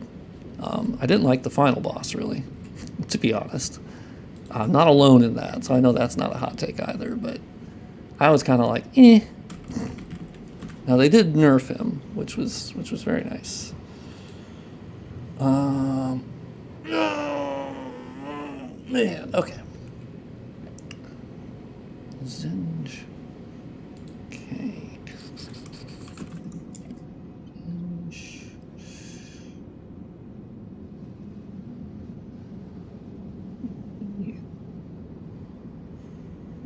Okay. Yeah, so many new weapons, I know. Crazy. E-N-U-E. Okay, we're gonna raid. Quelaag, the lore goddess, one of the homies, the coolest, the best. And so say hi to Quelaag, and yeah, I'll be watching her stream as well.